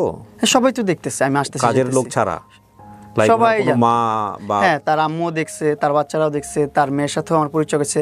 তার মেয়ে আমাকে এইসব ভাইয়া বলে। কি পরিচয়, মানে পরিচয়? তার কাজিন, আমার ভাই বোন, আমার বোন। বাট তোমাদের ইন্টিমেসি দেখে তো আলটিমেটলি পুরো দুনিয়ার লোকজনই জানে যে আলটিমেটলি তোমাদের সম্পর্ক এরকম না। মানে তারা আমার ভাই বোন সম্পর্ক। মায়ের জায়গা থেকে ওনার মায়ের জায়গা থেকে তোমার সাথে সম্পর্কটা কেমন ছিল? ওনার মা তোমাকে কি হিসেবে দেখতো? ওনার মা আমার সাথে কথা বলতো না, ওনার মার সাথে আমিও কথা বলতাম না। কিন্তু ওনার মেয়েদের সাথে আমার কনভারসেশন হতো। ওনার মেয়েরা আমাকে ভাইয়া বলে ডাকতো, আমি তার মেয়েদেরকে বোন বলে ডাকতাম। ইভেন এখন আমার কাছে প্রুফ আছে, কনভারসেশন আছে তার মেয়ের সাথে কনভারসেশন, যেটা সেখানে আমাকে ভাইয়া বলে সম্বোধন করে সবসময়। আর আমি মেয়ে যে ভাইয়া বলে ডাকতো, ওনার বয়স কত? মেয়েটার কিসে পড়ে এখন? এ লেভেল দিচ্ছে। ও লেভেলের পরে এ লেভেল, কিন্তু মানে ইন্টারমিডিয়েটের বয়স। হ্যাঁ, এ লেভেল দিচ্ছে এখন তার মেয়ে। যখন আমাকে ভাইয়া বলতো তখন তো আমি আরও ভরসা পাইছি যে আসলেই তাহলে কাজিনের বাচ্চা, কেন আপন মেয়ে তো কখনো আমাকে মেয়ে ভাইয়া বলে ডাকতে পারবে না। যদি তার আপন মেয়ে হয়, সে কীভাবে আমার ভাইয়া ডাকবে? সে আমাকে আঙ্কেল ডাকবে, চাচু ডাকবে, কিছু একটা ডাকবে, এরকম কিছু। সমবয়সী যাই হই, তারা যেহেতু আমাকে ভাইয়া ডাকতেছে, তার মানে লালা তার আপন মানা, বা তার আসলে সে অ্যাডোপ আনছে, তার কাজিনের বাচ্চা সে পালতেছে। এইটুকু আস্থা আমি পেয়ে গেছি এখানে, তার বাচ্চা না। চলতে একটা সময় কি হলো, যে আব্বু আম্মুকে আমি অনেক বড় একটা অ্যামাউন্ট দিলাম, বললাম যে আব্বু আম্মু যাও তোমার একটা বাড়ি করো। আব্বু আম্মু বলতেছিল অনেকদিন ধরে যে একটা বাড়ির প্রসঙ্গ আমি বহুবার তোমার জায়গাতে এগুলো শুনেছি, তুমি বলেছো, ঠিক আছে, ওটা আমি জানি। কিন্তু যেহেতু অনুষ্ঠানটা শুধুমাত্র আমার কোয়ারি থেকে আমি করছি, সুতরাং আমি অনেক মানে ডেপথে যাওয়ার চেষ্টা করছি যে আসলে এগুলো কীভাবে সম্ভব। দেখো, তোমার আর ভদ্রমহিলার যে সম্পর্কটা, সেটা তো আলটিমেটলি নর্মাল সম্পর্ক না। এইটা আবার তুমি বলছো যে ওনার বাসায় যে বাচ্চা আছে সে এ লেভেলে পড়ে, তাহলে তার জায়গা থেকেও তো বিষয়টা বোঝার কথা, সে তো তোমাকে সহজভাবে নেওয়ার কথা না। মানে বিষয়টা তো এরকমই হওয়ার কথা। তো আমি আপনাকে দেখাই, আমি এখন না ওটা আমার দেখাতে হবে না, কিন্তু নিলো কিভাবে সহজ করে? আপনার কোয়ারিটা সহজ হয়ে যাবে যদি আপনি ছোট্ট একটা টেক্সটও দেখেন না, আপনার কোয়ারিটা সহজ হয়ে যাবে। মানে তুমি সহজভাবে নিলা কিভাবে, এটা বলো তো। তোমার তো আনাজি লাগে। আমাকে ভাই বলে ডাকছে, আমি তো সহজভাবে নিব। আমি তো তখন ছোট মানুষ, আমি তো এত কিছু বুঝতে পারিনি। না, আমার প্রশ্নটা একটু বোঝার চেষ্টা করো প্রিন্স। দেখেন, ওর কিন্তু এই যে একটু দেখেন, আচ্ছা, হ্যাপি বার্থডে ভাইয়া, কংগ্রাচুলেশনস ভাইয়া। একটু কনভারসেশন, কিন্তু এটা ওনার মেয়ের নাম্বার থেকে। ওকে, নাম কি ওর? ইয়েস। ওকে, ফাইন। আমি একটা জিনিস একটু বলি, সেটা হচ্ছে যে সে তোমাকে ভাইয়া ডাকতেছে এবং তুমি তাকে মনে করতেছো সে হচ্ছে ভদ্রমহিলার কাজিনের বাচ্চা, কিন্তু সে তোমাকে ইজি ভাবে নিল। হ্যাঁ, ইজি ভাবে নিয়েছে। আর ওর ডিপ রিলেশনে কিন্তু এখনো যাইনি আমরা, লায়লার সাথে এখনো কোনো ধরনের সম্পর্ক আমরা বেডে শুয়ে আছো বলে একটু আগে বলতেছিলাম, তার বিছানায় শুয়ে আছো বা এইটা সম্পর্কে এখনো যাইনি, এখানে যাইনি এখনো। মানে ওর বাসায় এমন কিছু করো নাই যেটাতে ওর বাচ্চারা তোমাকে সন্দেহ করতে পারে? ওইভাবে যাইনি এখনো। এই যাবো ওই যে আমার আব্বু আম্মুকে গ্রামে পাঠানোর পর। আচ্ছা হ্যাঁ, তারপর একটু সামনে দিকে আব্বু আম্মুকে, তারপর আমি টাকা পয়সা দিয়ে। আমি না আজকে সত্য একটা কথা বলি, আপনারা যারা আমাদের এই অনুষ্ঠানটা নিয়ে বিরূপ মন্তব্য করবেন, বাজে বাজে কমেন্টস করবেন, তাদেরকে একটু বিনয়ের সঙ্গে একটা কথা বলে দিতে চাই। সেটা হচ্ছে আমার খুবই কোয়ারির জায়গাটা হচ্ছে যে এই রকম একটা পপুলার ফিগার, সে যেমনই হোক না কেন, সে কিভাবে এই রকম একজন ফ্যানের সাথে ইন্টিমেট হলো, এবং এই ইন্টিমেসির জায়গাটা থেকে এতটা স্প্রেড আউট কিভাবে হলো বিষয়গুলো, কেন হলো, এই জায়গাটা হচ্ছে আমার কোয়ারির জায়গাটা। আপনারা এখানে কেউ সুগার মাম্মি, সুগার ড্যাডি বা ওদেরকে নিয়ে যা ইচ্ছা বলেছেন সেটা আপনাদের বিষয়, কিন্তু আমার কোয়ারির জায়গাটা এটা। এবং এখান থেকে আমি দেখতে চাই যে আসলে আমাদের কিছু লার্নিংয়ের বিষয় আছে কিনা। একজনের ভুল থেকে যদি আমরা কিছু শিখতে পারি, আমরা কেউই ধোয়া তুলসীর পাতা নই, হ্যাঁ, তাহলে অনেক কিছুই শেখার আছে। এখানে আমি কাউকেই অ্যাকিউজ করতে চাই না, বাট আমি ডায়াগ্রামটা বের করতে চাই। এটা আমার এক ধরনের এক্সপেরিমেন্টও বলা চলে। চলেন, হ্যাঁ, তারপর কি হলো প্রিন্স? তারপর আমার বাবা মাকে একটা ভালো একটা অ্যামাউন্ট বাড়ি করার জন্য পাঠিয়ে দিলাম গ্রামের বাড়িতে। যেহেতু নিজেরা বাড়ি করতেছি, নিজের অল্প কিছু টাকা পয়সা দিয়ে, আমার প্রথমে চিন্তা ভাবনা ছিল খুবই কম, যে 8-10 লাখের মধ্যে একটা বাড়ি করা যায় কিনা। হ্যাঁ, এইভাবে প্রথমে দেখছি টিনের বাসা, বিক্রমপুরে গেছিলাম, যে টিনের কিছু ঐতিহ্যবাহী বাসা আছে, এই বাসাগুলো করবো 2-3 লাখ টাকায়। তারপর বললো যে না, এইগুলো হচ্ছে না, যে দেখলাম যে অনেক দামি, 8 লাখ 9 লাখ 10 লাখ টাকা দাম টিনের বাসার। তখন আমি বললাম আম্মুকে, এত টাকা দিয়ে তো আসলে টিনের বাসা কিনলে দেখা যাবে যে আমাদের টাকাটাই বৃথা গেল, লস হলো, এটা করা যাবে না। পরে আব্বু বলতেছে ঠিক আছে, 8-10 লাখের মধ্যে আমরা একটা ইট দিয়ে পাটাতন দিয়ে বাড়ি করে ফেলি, উপরে টিন সেট করবো। আমি ঠিক আছে, যেভাবে ভালো মনে হয় তোমরা করো। তো যখন কাজ শুরু করলাম তখন দেখলাম যে না, আমার ইনকামও যেহেতু আসতেছে, হাতে যেহেতু টাকা আসতেছে, প্রতি মাসে যদি $5,500 করে ডলার স্ন্যাক দিচ্ছে, তারপর লাইকি থেকে পাচ্ছি, টিকটক থেকে পাচ্ছি, স্পন্সর থেকে পাচ্ছি, সব মিলে 6-7 লাখ টাকা করে প্রতি মাসে পাচ্ছি। সো আমি ওইভাবে কেন বাসা করব? আমার লাইফস্টাইল আরো সুন্দর হতে হবে। তো আমি তখন বিল্ডিং বাসা করালাম। তো আস্তে আস্তে করলে একটা ছোট্ট একটা বাসা করলো। সেটা করতে প্রায় বছরখানেকের উপরে সময় লাগছে। কিন্তু এর মধ্যে যখন আব্বু আম্মু চলে গেল ঢাকা থেকে গ্রামে বাড়ি করার জন্য, কন্ট্রাক্টর দিয়ে করলে তো ডাবল টাকা লাগবে, অনেক টাকা লাগবে। এই জন্য বাবা মা নিজে থেকে করলো। তো আমার খাওয়া দাওয়ার একটু সমস্যা হচ্ছিলো, সাইদনগরের বাসায় থাকাটা, খাওয়াটা একটু ঝামেলা হচ্ছিলো, কারণ আম্মু না থাকলে স্বাভাবিক, এটা ছোটো ছেলের একটু প্রবলেম হবেই। তো এই প্রবলেমটা ফেস করতেছিলাম। তখন ও আবার এগুলো লাইভে তো দেখে, আবার ওর সাথে তখন পার্সোনালি ভিডিও কলে কথা হয়। তখন আমাদের 6-7 মাসের সম্পর্ক হয়ে গেছে, একটা ভালো একটা ফ্রেন্ডশিপ হয়ে গেছে, ভালো একটা সম্পর্ক আমাদের। ও একটা ওয়েল উইশার, আমার খারাপ কিছু হলে, কোন বিপদে পড়লে ওরা জানাইতেছি, ওর কিছু হলে আমার জানাইতেছে, এরকম। তো ওইগুলো সব দেখলো, দেখার পরে বলতেছে কি, তুমি আমার বাসায় এসে থাকো, তুমি দেখেই গেছো। আমি তো দেখছি ওর বাসা, দেখে গেছো, আমার বাসাটা খালি আছে, বড় আছে।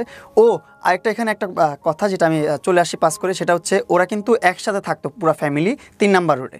দেন আমাকে ওর বাসায় আনবে বা ট্র্যাপে রাখবে, ওর বাসায় পালবে বা কিছুটা করবে, এটা ওর আগে থেকেই চিন্তা ভাবনা ছিল। কারণ ওর ওই বাসা ছেড়ে ও চলে আসছে আরেক ভাড়া বাসায় 6 নাম্বার রোডে, এখন আবার থাকে আরেক বাসায়। 3টা বাসা চেঞ্জ করছে আমার সাথে পরিচয় হওয়ার পরও। প্রথম ওই বাসায় আমাকে উঠাতে পারবে না, কারণ ওই বাসায় ওর বড় বোন থাকে, তারপর ওর ছোট বোন থাকে, ওর এবার আর আত্মীয়স্বজনরা থাকে ওই বাসায়, ওর আত্মীয়স্বজনের বাসা পুরো ফ্যামিলির সঙ্গেই থাকতো, কিন্তু সে নিজে থেকে চেঞ্জ করছে। ও নিজে থেকে চেঞ্জ করে ওই বাসায় আসছে। তখন থেকে আমি, ও দেখাইলো যখন যে ওর বাসার একটা রুম খালি, 2-3টা রুমই খালি, ওর রুম প্রয়োজন একটা, 2টা রুম প্রয়োজন ওর, আর 1-2টা রুম খালি। তো আমাকে বলতেছে তুমি আমার একটা রুম ইউজ করতে পারো, আর এখানে আমার সমস্যা নেই, কাজের লোকটোক আছে, তোমাকে ওরা হ্যান্ডেল করতে পারে, তোমাকে ওরা প্যাম্পার করতে পারে, তুমি টেনশন নিও না, ভালোভাবে এখানে থাকো। আবার আঙ্কেল আন্টি যখন চলে আসবে তখন তুমি তোমার বাসায় চলে যেও। তখন আমার মাথায় আর এত কিছু কুলায় নাই, আমি যতটুকু শুনছি বুঝছি, হ্যাঁ ঠিক আছে তাহলে রাইট, ওকে, তুমি ভালো বুদ্ধি দিছো, আমি তোমার বাসায় যাই। ওর বাসায় যাই, যাওয়ার পর ওর বাসায় থাকা শুরু করলাম ফার্স্ট। ওকে, একটা রুম দিচ্ছে আমাকে আলাদা করে, ওর বড় মেয়ের সাথে একটা রুম ছিল, ওই রুমটা আমাকে দিছে, আর ও থাকে ওর ছোটো মেয়ে নিয়ে একটা রুমে, বড় রুমে। তো এর মধ্যে মাঝে মধ্যে আসা যাওয়া করতাম, আমার রুমের মধ্যে আসতো, ওর রুমে যেত, আমার রুমে আসতো যেত। এর মধ্যে আমাদের আসলে সম্পর্কটা আস্তে আস্তে ঘনিষ্ঠ শুরু হলো। এইভাবে এক বাসায় থাকলে যেটা হয়, হ্যাঁ, এক বাসায় থাকলে যেটা হয় আর কি, ও যেটা প্ল্যান করছে ওটাই হচ্ছে। তো আস্তে আস্তে সম্পর্ক ঘনিষ্ঠ হচ্ছে। এর মধ্যে আমার আব্বু আম্মু চলে আসছে আমাদের। এখন কি তার আগ পর্যন্ত কি তোমাদের কোনো ওয়ার্ড ছিল না, লাইক কোনো word আমরা নেই। এই সম্পর্কটাকে না, সামনের না। দিন এদিকে নিতে চাই? কোনো ধরনের ওয়ার্ড ছিল না, কোনো ধরনের কমিটমেন্ট ছিল না, ওর সারা জীবনে কোনো ধরনের চাহিদা ছিল না। আমি কোরআনের উপর হাত রেখে বলতে পারবো আমাদের যে পবিত্র ও তোমাকে বলে নাই যে তুমি যে এই জিনিসটাতে ইনভলভ হলা বা আমি যে জিনিসটাতে ইনভলভ হচ্ছি এটা ভবিষ্যতে বৈবাহিক সম্পর্কে নিতে হবে বা এটা না, এইভাবে কোনো কমিটমেন্ট ছিল না। ও আগে থেকে বলে রাখলে এরকম কোনো কিছু হইতোই না। সো আলটিমেটলি ওর জায়গাতে কোনো সেট ছিল না, আর তোমার জায়গা থেকে মনে হচ্ছে ইচ্ছা হতেই পারে এরকম কোনো হ্যাঁ কিছু? হ্যাঁ, হতেই পারে। তো মানে তোমার লাইফে কি ও ফার্স্ট? না, আমার লাইফে আমাদের ফ্রেন্ড সার্কেল, আমার তো তখন অনেক ছোট বয়স, আর আমি তখন যে কারণে জিজ্ঞেস করছি যে মানে তোমার কি, তুমি যে ধরনের আমার সম্পর্কে কাছে যাচ্ছ বিষয়টা অত বেশি এক্সক্লুসিভ না। ওকে ফাইন, আমি আসলে অনেক কিছুই এখানে ভাষায় ভাষায় আপনাদের বুঝে নিতে হবে। হ্যাঁ, বুঝে কারণ নেবেন কেন আমি আপনারা। প্রশ্নটা করছি সেটার পিছনে যুক্তি আছে। যুক্তিটা হচ্ছে 17 থেকে 18 বছরের ছেলেটার কিন্তু আলটিমেটলি এই ধরনের সম্পর্কে আইডিয়া থাকার কথা না, তার একটা ভয় থাকার কথা। প্রথম কথা হচ্ছে এইটা, ওর তো আইডিয়াই থাকার কথা না, ওর তো এই ভয়ে এই লাইনে যাওয়ার কথা না, কিন্তু সামহাও ওর কাছে যেটা মনে হয়েছে যে ইটস নট ইম্পর্টেন্ট, মানে এটা এত পাত্তা দেওয়ার মতো বিষয় না, it's not a big deal, this is a very important point. Okay, আচ্ছা, ছোট মানুষ তো তখন আর এটা বুঝতে পারিনি যে বিগ ডিল না স্মল ডিল। লায়লার সাথে তোমার যে ইন্টিমেসিটা হচ্ছে তার আগেও তোমার অন্য কারো না কারোর সঙ্গে ছিল বিষয়গুলো? নর্মাল এই বিষয়টা। ওকে, তারপরে আস্তে আস্তে এই তো আমার গ্রামে বাড়ি কাজ চলতেছে। কাজ চলার পর আম্মু যখন চলে আসলো, তখন আমি আবার সাইদনগর চলে গেছি, আমার বাসায় চলে গেছি। যে আব্বা আম্মু চলে আসছে, আমি আমার মতো থাকি, আবার চলে গেছি। যাওয়ার পর তখন থেকে শুরু হলো ইমোশনাল ব্ল্যাকমেল। কিরকম? তুমি আমার বাসায় ছিলা, এতদিন ছিলা, তোমাকে দেখে দেখে ঘুমাতাম, ঘুম থেকে উঠে তোমাকে দেখতাম, এখন ভালো লাগে না তোমাকে ছাড়া কী করবো, এটা করবো সেটা করবো। তো এরকমভাবে মানে ব্ল্যাকমেল শুরু করলো আস্তে আস্তে। তাই আমি যখন নাচতেছি তখন দেখা যাচ্ছে ও হাত কেটে ফেলতেছে, কিছু খেয়ে ফেলতেছে লিকুইড জাতীয়, খেয়ে সুইসাইড করতে চাচ্ছে। আমি বাঁচবো না তোমাকে ছাড়া, তুমি এতদিন ছিলা, ভালো লাগতেছে না। ছিলাম প্রায় আপনার 3 মাস 4 মাস 5 মাসের মতো ছিলাম ওর বাসায়। ওই সময় তুমি কন্টেন্ট বানাতে কিভাবে? তখন আমার কন্টেন্ট থেকে সব কিছু থেকে আমি লেজি হয়ে গেছি, একদম দূরে চলে আসছি, ওরকমভাবে কন্টেন্ট করি না। ওকে, এই সময় সাপোর্ট দিত কে তোমাকে ইকোনমিক্যালি? ওই দিত? তখন তো আমার ওরকম সাপোর্ট প্রয়োজন নেই। আমি আমার ছোট্ট একটা সংসার নিয়ে আমি ভালোভাবে চলতেছি, আমাদের যে সেভিংস আছে সেটা নিয়েও চলতেছি। যদি ঠেকায় পড়ে যায় তখন ও দেখতেছে, আচ্ছা, সেটা নিয়ে আবার পেইন হচ্ছে না, ও পেইন নিতেও দিচ্ছে না আমাকে কোনোভাবে। আমি যে কাজ করব, আমার যে ইনকাম আছে, ইনকাম সোর্স আছে, সব কিছু থেকে আমাকে ও নিয়ে আসছে। ও ভাবে ভালো সাপোর্ট দিচ্ছে ডেফিনেটলি। হ্যাঁ, আমার মাথার ভিতরে যা ছিল সবকিছু ভ্যানিশ করে ফেলছে। আমার লাইফে কি হয়েছে না হয়েছে, কি করছি, আমি কে, আমি যে প্রিন্স আমন সেটাও আমার ভুলায় ফেলছে। যে আমি কিছু করতে পারি, ইনকাম করতে পারি, আমি ইন্ডিপেন্ডেন্ট, সেটাও আমার ভুলায় ফেলছে। আমি যে ফ্যামিলি চালাই সেটাও আমি ভুলে গেছি ওই টাইমটাতে। ফ্যামিলির খোঁজখবর নিতেও আমি ভুলে গেছি। তখন যেভাবে লায়লা তোমার জীবনে, যেভাবে আমি যে ফরম্যাটে থাকুক না কেন, ওইভাবে তুমি অনেকের সাথে কি মিশতা? লাইক কোনো ফ্রেন্ড? না, এরকম ভাবে কোনো ফ্রেন্ড ছিল? ওর লায়লার মতো ফ্রেন্ড আমার কেউ ছিল না। লায়লার মতো না, ধরো আমি লায়লার জায়গায় আমি যদি বলি আরেকটা ফিমেল ফ্রেন্ডের সাথে যে কোনো ফর্মেই হোক না কোনো সম্পর্ক ছিল, এরকম কি ছিল তোমার? না, এরকম কোনো সম্পর্ক ছিল না, কোনো গার্লফ্রেন্ড। এটা কি লায়লা জানতো যে তোমার কোনো গার্লফ্রেন্ড নাই? লায়লা জানতো এটা। সে কারণে কি লায়লার কোনো হোপ তৈরি হয়েছিল যে না শুধু আমিই থাকবো তোমার জীবনে? হ্যাঁ, আস্তে আস্তে এটা তৈরি হয়েছে। এখন পর্যন্ত ওর সাথে কিন্তু তারপরে আস্তে আস্তে গল্পে আসি। তারপর হচ্ছে মিস করতেছি, হাত কেটে ফেলতেছি। হাত কেটে ফেলতেছে, মিস করতেছে, ব্ল্যাকমেল। তখন আমি আবার আসি ওর বাসায়, আবার বাসায় আসি, আবার কিছুদিন পর যাই, আবার হাত কাটায়, আবার আসি। এইভাবে চলতেছিল আমার এই দিনগুলো, প্রিভিয়াস দিনগুলো। তোমার এগুলো আম্মা জানতো যে এগুলো কি? আম্মুকে বলতাম না, আম্মুকে জানাইতাম না, আম্মুকে বলতাম না, আমি আমার মতন করে হ্যান্ডেল করতাম। আমি তখন আবার এই ভয়টা পাইতাম, ওই যে ও বলতো আমি মরে গেলে তুমি দায়ী। ও আচ্ছা, এই ভয়টা আমি তখন কাজ করতো ওই ছোটোবেলা থেকে। তো এই আস্তে আস্তে আস্তে আস্তে লাইফটা এইভাবেই আগাচ্ছে। এর মধ্যে ওর সাথে কয়েকশো বার ওর বাসা থেকে চলে গেছি, কয়েকশো বার ও ব্ল্যাকমেল করে নিয়ে আসছে। হয়তো ইমোশনালি, ধরনটা কেমন ছিল? ওই যে ইমোশনালি, নাহলে হচ্ছে সুইসাইড করবে, ছাদ থেকে লাফ দিবে। আর ওর ছাদ তো খোলামেলা, ও লাফ দিয়ে পড়েও যেতে পারে। আমি এই ভয়গুলো পেতাম ওই টাইমটাতে। এইগুলো কখনো কি তুমি জানো না যে ওর দুইটা হাজবেন্ড? না, তখন আমি জানি না, তখন আস্তে আস্তে যখন দেখলাম ও আসলে আমাকে এতটা ভালোবাসে, ও এমন বলছে যে আমি জীবনে রিলেশনও করি নাই, আমার আর্মি ব্যাকগ্রাউন্ড, আমার বাবা মা খুব স্ট্রিক্ট, আমাকে একটা ছেলের সাথে বাইরে যেতে দেয় নাই, আল্লাহর কসম, এই কথাটাও বলছে। আমি কসম কেটে বলতেছি, অনেকে বিশ্বাস করবে না এই কথাগুলো, বলবে তুই এত পাকনা ছিলি, এটা জানিস নাই কেন। কসম করে বলছি, একটা মানুষ যখন একটা মানুষকে বিশ্বাস করে তখন অন্ধ হয়ে যায়। আমি বিশ্বাসে অন্ধ হয়ে গেছিলাম। ঠিক আছে, কিন্তু 40-45 বছর বয়স একটা মানুষের, তার যে 40-45 বছর বয়স সেটাও আমি জানি না। আমি গেস করছি সর্বোচ্চ গেলে ওর বয়স 30 হবে, এর বেশি যাবেই না। তো ও কি তোমাকে কুমারী হিসেবে পরিচয় দিচ্ছে? লাইক বিয়ে শাদী হয়নি এরকম পরিচয় দিচ্ছে। সে এই পরিচয় দিচ্ছে যে আমি জীবনে একটা ছেলের হাতও ধরি নাই, আমি রিলেশন করি নাই, একটা ছেলের সাথে হাঁটিও নাই, আমার ফ্যামিলি খুব স্ট্রিক্ট, আমি ক্যান্টনমেন্ট এরিয়াতে বড় হয়েছি, এইটা ওইটা সেটাই। 30 বছর বয়স তো আমার বিয়ে শাদী হয়নি, তুমি জিজ্ঞেস করো নাই কখনো? করে নাই, বলছে আমি করতে চাই না বিয়ে, আমার এগুলো কোনো ইন্টারেস্ট নেই, আমি যাইনি কখনো, এইভাবে বলছো। ইন্টারেস্টিং। হ্যাঁ, এগুলা বলছে। এটা যদি আমাকে কোনো জায়গায় হাত রেখে বলতে বলে সেটাও আমি বলতে পারবো, আমার কোনো দ্বিধাবোধ নাই, আমি বলতে পারবো সত্য কথা। তারপরে আস্তে আস্তে ওর প্রতি আমার একটু সফট কর্নার কাজ করা শুরু করলো আস্তে আস্তে, যে ও এত প্যাম্পার করে, এত মানে একটা সন্তানের মতো পালে আমাকে, একটা বাচ্চাকে যেভাবে পালে, একটা একটু শরীরটা গরম হয়ে গেলে একটা নাপা খেতে হবে না কি খেতে হবে সেটা পর্যন্ত ও প্রোভাইড করতেছে আমাকে ঘরে বসে। গ্যাস হচ্ছে কি, গ্যাসের ওষুধ খাবো, কোনটা খাবো, কত এমজি খাবো সেটাও প্রোভাইড করতেছে ঘরে বসে, সব কিছু ঘরে বসে আমার করতেছে, কোনো কিছুর জন্য আমার পেন নিতে হচ্ছে না। এই আমাকে বলতেছে তোমাকে আমি পালি কিছুদিন, এইভাবেও বলছে কিছু মাঝে মধ্যে মজার ছলে বা কোনো কথার ছলে, তোমাকে আমি পালতে থাকি, তোমার যখন মন চাবে তুমি চলে যাও, আমার সাথে তোমার বিয়ে করতে হবে, কিছু করতে হবে, তোমার এর কোনো দায়বদ্ধতা নেই, তোমার কোনো কমিটমেন্ট নেই, এভাবে বলছেও। এই কথাগুলো বলছে, এগুলা আমি কি এর কসম করে বলবো আমি বলতে পারি না, যে কসম কাটা ভালো না। তারপর কসম কাটতেছে কারণ মানুষকে এমনভাবে ম্যানিপুলেট করতেছে লেলা, এমনভাবে পোস্ট করতেছে ভিডিও, এখন দেখা যাচ্ছে আমি প্রতারণার শিকার প্লাস আমি প্রতারক হয়ে যাচ্ছি, এরকম ভাবে আমাকে প্রেজেন্ট করতেছে। তারপরে ওর সাথে থাকা শুরু করলাম, আস্তে আস্তে এমনও ফিল করতেছিলাম যে না আসলে আমাকে খুব ভালোবাসে, ও জীবনে কারো কাছে যায় নাই, বুঝেন না, ওর এক্স হাজবেন্ডও আমার সাথে কথা বলে না, ওর বাচ্চারাও এসে আমার সাথে কোনো ডিটেলস শেয়ার করে না, ওর ফ্যামিলির কেউ কোনোভাবে আমার কাছে কোনো একটা সিঙ্গেল ওয়ার্ডও আমার কাছে শেয়ার করে না লায়লার পাস নিয়ে বা ওর কোনো কিছু নিয়ে, আমি কোনো কিছু জানতাম না, সব কিছু থেকে পিছনে ছিলাম আমি ওর ঘাটিও নেই এগুলো নিয়ে। তো এইভাবে আস্তে আস্তে রিলেশন শুরু হলো, আমি আস্তে আস্তে উইক হইলাম ওর প্রতি, না ওর সময় দেওয়া শুরু করলাম, যে এক সময় ভাবলাম যে ঠিক আছে যাক সমস্যা নেই, ওর সাথে সংসার করা যায়, আমার সংসারের কথা চিন্তা করে ফেলছি আমি, ভাবছি আমি। ও কিন্তু কখনো আমায় বলে না তোমার বিয়ে করতে হবে, এটা করতে সেটা করতে, আমি নিজ থেকে বলছি ঠিক আছে তুমি আমাকে পেম্পার করে এটা করো সেটা করতেছো, সব কিছু করতেছো, আমার লাইফস্টাইল গুছাচ্ছ। ও আমাকে এভাবে বলতো যে দেখো তোমার এটা করছি সেটা করছি, তোমার লাইফে এটা হবে সেটা হবে, এইভাবে মানে আমাকে খেলতো আমার মাথা নিয়ে, ব্রেন জুলে, আমি তখন ব্রেন ওয়াশ করে ফেলতাম আমার এক কথায়। তো আমি বলতাম ঠিক আছে আমার লাইফটা তাহলে খুব সুন্দরভাবে চলতেছে, কে না চায় একটা সুন্দর একটা লাইফ লিড করতে, সুন্দর একটা জীবন যাপন করতে। আমিও হয়তো বা তখন এই চিন্তা ভাবনা করি না যে মামুন নিজে ইনকাম করলে নিজে একটা লাক্সারিয়াস লাইফ লিড করতে পারবি তুই নিজে, এটা আমি তখন চিন্তা ভাবনা করতে পারি না, আমার মাথায় অতটুকু কুলাই নাই যে আমি নিজে চিন্তা করব যে হ্যাঁ মামুন তুই 2 লাখ 3 লাখ 4 লাখ 5 লাখ 7 লাখ টাকা 8 লাখ টাকা, এমন সময় গেছে 9 লাখ 10 লাখ টাকাও ইনকাম করছি আমি।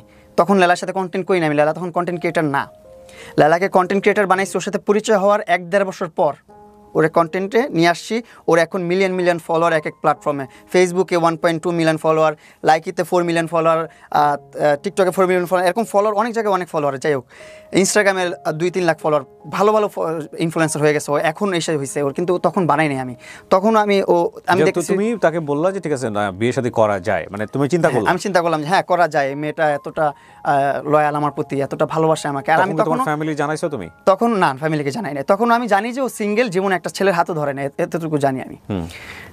তো আস্তে আস্তে এইভাবে চলছে, আগাচ্ছে, কিন্তু দিন শেষে আমি যখন দেখলাম না প্রমাণ হয়েছে আপনার 2023 সালে যে ওর সাথে একটা মারামারির ঘটনা হয়েছে আমার, তুমি গায়ে হাত তুলছিলা? আমি গায়ে হাত তুলছি, কিন্তু আমি গায়ে হাত তোলার আগেও আমার গায়ে হাত তুলছে, সেটা আর প্রকাশ করে নাই কেউ, সেটা ও প্রকাশ করে নাই। একটা ছেলে কম ক্ষোভে কি হাত নাড়ে, কম ক্ষোভে কি লাইভে আসে? যাই হোক, ওর সাথে তখন একটা পার্টিতে গেছি, একটা অনুষ্ঠানে গেছি, অনুষ্ঠান থেকে যখন ব্যাক করার পর ওর সাথে ওর ছবি নিয়ে ওর হাজবেন্ডের যে প্রুফগুলো যেগুলো আছে এগুলো তুমি জানলে কিভাবে? এগুলো আমি ও যখন আমার মোবাইল স্টক করছে, যখন আমি বারবার চলে যাই দেখতেছে মরার ব্ল্যাকমেল করতেছে সেগুলো দেখেছি হচ্ছে না, তখন আমার মোবাইল থেকে হাতায় হুতায় যত ছবি আছে 5টা সব কিছু বের করে এগুলো রাখছে। আমি তখন আমার অনেক খারাপ লাগছে যে আমি তোমার কখনো তোমার এইজটা নিয়ে পর্যন্ত প্রশ্ন করি না, যখন তুমি তোমার এইজ জিজ্ঞাসা করি তখন তুমি বলো তুমি খুঁজে নাও, আমিও খুঁজতে থাকি একা, আমি তোমার মোবাইল ঘাটি না, প্রাইভেট কোনো জায়গায় ঢুকি না, তোমার প্রাইভেট মোবাইল তোমার থাকতে পারে, ব্যক্তিগত অনেক কিছু। মানে যে মোবাইল স্টকিং এর ব্যাপারটা কি লাস্ট টাইমের কথা বলতেছ নাকি এর আগেও করছে? এর আগেও অনেক করছে, এর আগেও অনেক নিউজ প্রেজেন্টারদের কাছেও এগুলা পাঠায় রাখছে অনেক আগে থেকে। আচ্ছা হ্যাঁ, তো তারপরে এটা তো এত একদিনের ঘটনা না, প্রথম যেটা হলো যে তোমাদেরকে আমরা সামাজিক যোগাযোগ মাধ্যমে চেনা শুরু করলাম, দুজন একসাথে মুভ করা, তারপরে ওর সাথে যখন মনে করলাম যে না থাকা যায়, তারপর আস্তে আস্তে বিয়ে শাদী করব, তখন ওরে কন্টেন্ট করে দেওয়া শুরু করলাম, ওরে কন্টেন্ট করে দিয়ে যে ভাবলাম ওর একটু প্রতিষ্ঠিত করে দিই অনলাইনে, ও আর আমি মিলে একসাথে কিছু একটা করবো অনলাইনে, ভালো কিছু করব, ভালো কিছু দেখানো যাবে, ভালো আর্নিংও করা যাবে সোশ্যাল মিডিয়া। তোমার মাথায় আসা উচিত না, তোমার বয়স 17, ওর বয়স 30, তোমাদের ডিফারেন্স হচ্ছে 13 বছরের বেশি সময়। অন্ধ হয়ে গেছে আমি তখন, 13 বছর না, আমার বয়স প্রায় না 30 তুমি জানো, 30 তুমি জানো, যে কারণে তোমার জানার জায়গা থেকে আমি প্রশ্নটা 13 বছরটা আমার কাছে খুব নরমাল লাগছে, 10-13 বছর এগুলো থাকে। বাংলাদেশের সোসাইটি কিন্তু এটা বিশাল রকমের চ্যালেঞ্জ ফেস করতে হবে, তোমার এটা মাথায় আসে না যে এই একটা ভদ্রমহিলাকে নিয়ে আমি মুভ করব? প্রথমে কিন্তু আমি এগুলো চিন্তা ভাবনা করি না যে ওর সাথে আমি একটা রিলেশনে যাব বা ওর সাথে একটা ভবিষ্যৎ পরিকল্পনা করবে, এরকম কোনো চিন্তা ভাবনা আমার। তোমার তার আচরণ দেখে ভালো ছিল, হ্যাঁ মনে হচ্ছে সে আমাকে ম্যানিপুলেট করে ফেলছে, তার সাথে চলার জন্য, তার সাথে থাকার জন্য, তার সাথে সংসার বাঁধার জন্য সে অলরেডি করে ফেলছে। ম্যানিপুলেট কেন বলতেছো? সে তো তোমাকে এখনো ভালোবাসে। ভালোবাসে তোমার জন্য সে ভয়ঙ্কর লেভেলের ক্রেজি। এটা ভালোবাসা হতে ম্যাড পারে লাভ কোনো? বলে একটা ছবি আছে, তুমি যদি এখন ম্যাচিউর হয়েছো দেখে নিও সময় পেলে, ম্যাড লাভ বা ম্যাড জোয়ান, সম্ভবত ইটালিয়ান ভাষায়, মানে সেখানে কি ভালোবাসার জেল বিভিন্ন খাটাইছিল? রকমের ভালোবাসা। জেল জেল খাটাইছিল? খাটানো তো নর্মাল বিষয়, মেরে পর্যন্ত ফেলে, তুমি জানো লাভে বিভিন্ন ফর্ম আছে, হয়তো তুমি জানো না। যাই হোক, শোনো, তোমার জন্য যদি সে ক্রেজি না হইতো তাহলে সে এত কিছু করতো না। প্রথম কথা হচ্ছে এটা আমি আমার জায়গা থেকে যেটা বুঝি। হ্যাঁ, আমার বোঝা ভুল থাকতে পারে, ক্রেজি চেয়ে বড় কথা সে এখন sick। তুমি অ্যাকসেপ্ট করতে পারছো না, সে সেটা তুমি mentally তোমার দুজনের সিঙ্ক হচ্ছে না। তুমি জায়গা থেকে তুমি প্রশ্ন করতে পারো যে না, ভালোবাসাটা কেন এরকম হবে, আমি যাকে ভালোবাসবো তাকে আমি কেন হিট করব, আমি যাকে কেন hit ভালোবাসবো কেন আমি তাকে কেন বিপদে ফেলবো। কেন? ভালোবাসে বলেই মানুষ এটা করতে পারে অনেক সময়। ঠিক আছে, আমার ভালোবাসার ধরনটা অন্যরকম। আমি আমার দুজনের ভালোবাসার ধরন হয়তো বা অন্যরকম হয়ে গেছে, ম্যাচ করছে না, ইন্টারেস্টের জায়গা ডিফারেন্ট হয়ে গেছে, that's a different thing. But আমার ভালোবাসার জায়গাটা হচ্ছে কি ভাই, আমি আমার ভালোবাসার মানুষের জন্য দুনিয়াটা উল্টে দিতে পারবো, আমি দুনিয়া ধ্বংস করে দিতে পারবো, কিন্তু আমার ভালোবাসার মানুষের একটা চুলের ফুটা লাগতে দেবো না, চুল উঠতে দেবো না আমি আমার ভালোবাসার মানুষের। যতক্ষণ পর্যন্ত সেটা প্লিজেন্ট সম্পর্ক থাকে, শান্তিদায়ক সম্পর্ক থাকে। আমার সাথে যদি আমার পার্টনার সুখী না হয়, সে যদি আমাকে না চায়, তুমি দেখো, এটা তাকে আমি জোর করে রাখবো কেন? তুমি পয়েন্টে স্টিক থাকতে পারবে না। কেন পারবে না? তুমি একটু আগে বলছো লায়লাকে তুমি বিয়ের কথা চিন্তা করছো, হ্যাঁ না? করছি তো। বিয়ের কথা কখন একটা মানুষকে চিন্তা করো? যখন তুমি তাকে লাভ করো। সেই লায়লাকে কি তুমি এখন লাভ করো? এখন করি না। এটা আস্তে আস্তে স্টেপ বাই স্টেপ আসতে থাকলে, আচ্ছা আসুক, চলো। হ্যাঁ, তারপরে আসতে থাকলে আপনি বুঝতে পারবেন যে কতটা তিক্ততার কারণে আমি তাকে ঘৃণা করি এখন, কতটা তিক্ততার কারণে ভালোবাসার জায়গাটা নষ্ট হয়ে তখনও গেছে। তুমি জানো না যে আলটিমেটলি সে হচ্ছে তার আর দুটো বিয়ে ছিল। তো তুমি এটা জানলা কিভাবে, আমাকে এটা বলো। হ্যাঁ, এটা জানলাম আমি ওই যখন আমার মোবাইল স্টকিং করলো, তখন আমি ওর মোবাইল একদিন স্টকিং শুরু করলাম। ওর গুগল ফটোস টটো সব নামায়া ওর জিমেল দিয়ে সব খুঁজলাম, বের করে দেখলাম সব কিছু আমার যত প্রকার ওর সাথে ব্যক্তিগত মোমেন্ট আছে সেগুলোর ভিডিও রাখছে, ছবিও রাখছে। তারপর ওইখানে ব্যক্তিগত মোমেন্টের ভিডিওগুলো করতো কে? ওই করতো। আমি তো ঘুমায় থাকতাম, ইয়া করে থাকতাম, এগুলো পোস্টও করছে ফেসবুকে। আরও অনেক কিছু আছে যেগুলো এখনও পোস্ট করে না, হুমকির মুখে আসি যে পোস্ট করতে পারে যে কোনো সময়। তারপর ওইখানে ওর হাজব্যান্ডের এনআইডি কার্ড, ওর এনআইডি কার্ড, হাজব্যান্ডের সাথে কাগজ, ওর কাগজ সব কিছু আমি ওই ফাইলের মধ্যে পাই, ফোল্ডারের মধ্যে আমার কাছে আছে, আমি আপনাকে দেখাবো। সো তুমি এগুলো নিয়ে নিয়েছো? আমি এগুলো নিয়ে নিচ্ছি ট্রান্সফার করে, যেহেতু আমারটা স্টকিং করছে আমিও স্টকিং করে ফেলছি। করার পর আমি পাওয়ার পর থেকে তো আমার মনে মানে ভিতরে ভেঙে চুরে গেছে, একদম সব কিছু তছনছ হয়ে গেছে। আমি এতদিন ধরে কি বোকার স্বর্গে বসবাস করলাম, কি বুঝাইলো আমারে, কি বুঝা চললাম আমি। যে বলছে একটা পুরুষের হাত ধরে নেয়, সে দুইটা সংসার করে ফেলছে, আবার দুইটা সংসারে দুইটা বাবু আছে। দুইটা বাবু কি আকাশ থেকে পড়ছে? তার সাথে যদি সংসার না করে, সে জিজ্ঞেস করলা না বিষয়টা নিয়ে? সেগুলো আমি তখন আর জিজ্ঞাসা করি নাই, যেহেতু আমি গোপনে দেখছি, গোপনে রাখছি মোবাইল ছবিগুলো। তো এই মোমেন্টে আমি যখন ওর সাথে একটা কথা তর্ক বিতর্কের মধ্যে গাড়ির মধ্যে আমি একটা অনুষ্ঠানে গেছিলাম, অনুষ্ঠানে যে সেখানে আমরা হালকা পাতলা একটু পার্টি করছি, ও পার্টি করছে, আমি পার্টি করছি, সবাই মিলে জিলে অনেক কিছু খাওয়া দাওয়া করে ওইখান থেকে বাসায় ব্যাক করছি। ব্যাক করার পর আমি বলছি বাসায় চলে যাও, আমি একটু বাসায় পরে আসতেছি। আমার একটা ভাই ফোন দিছে, যেখানে আমি একটু যা মিট করবো, আড্ডা মারবো, গল্প করবো, তারপর আমি আসতেছি, একটা একাকিত্ব সময় কাটায় আসি, কারণ এমনিতে ভালো লাগতেছে, মনের অবস্থাও ভালো না।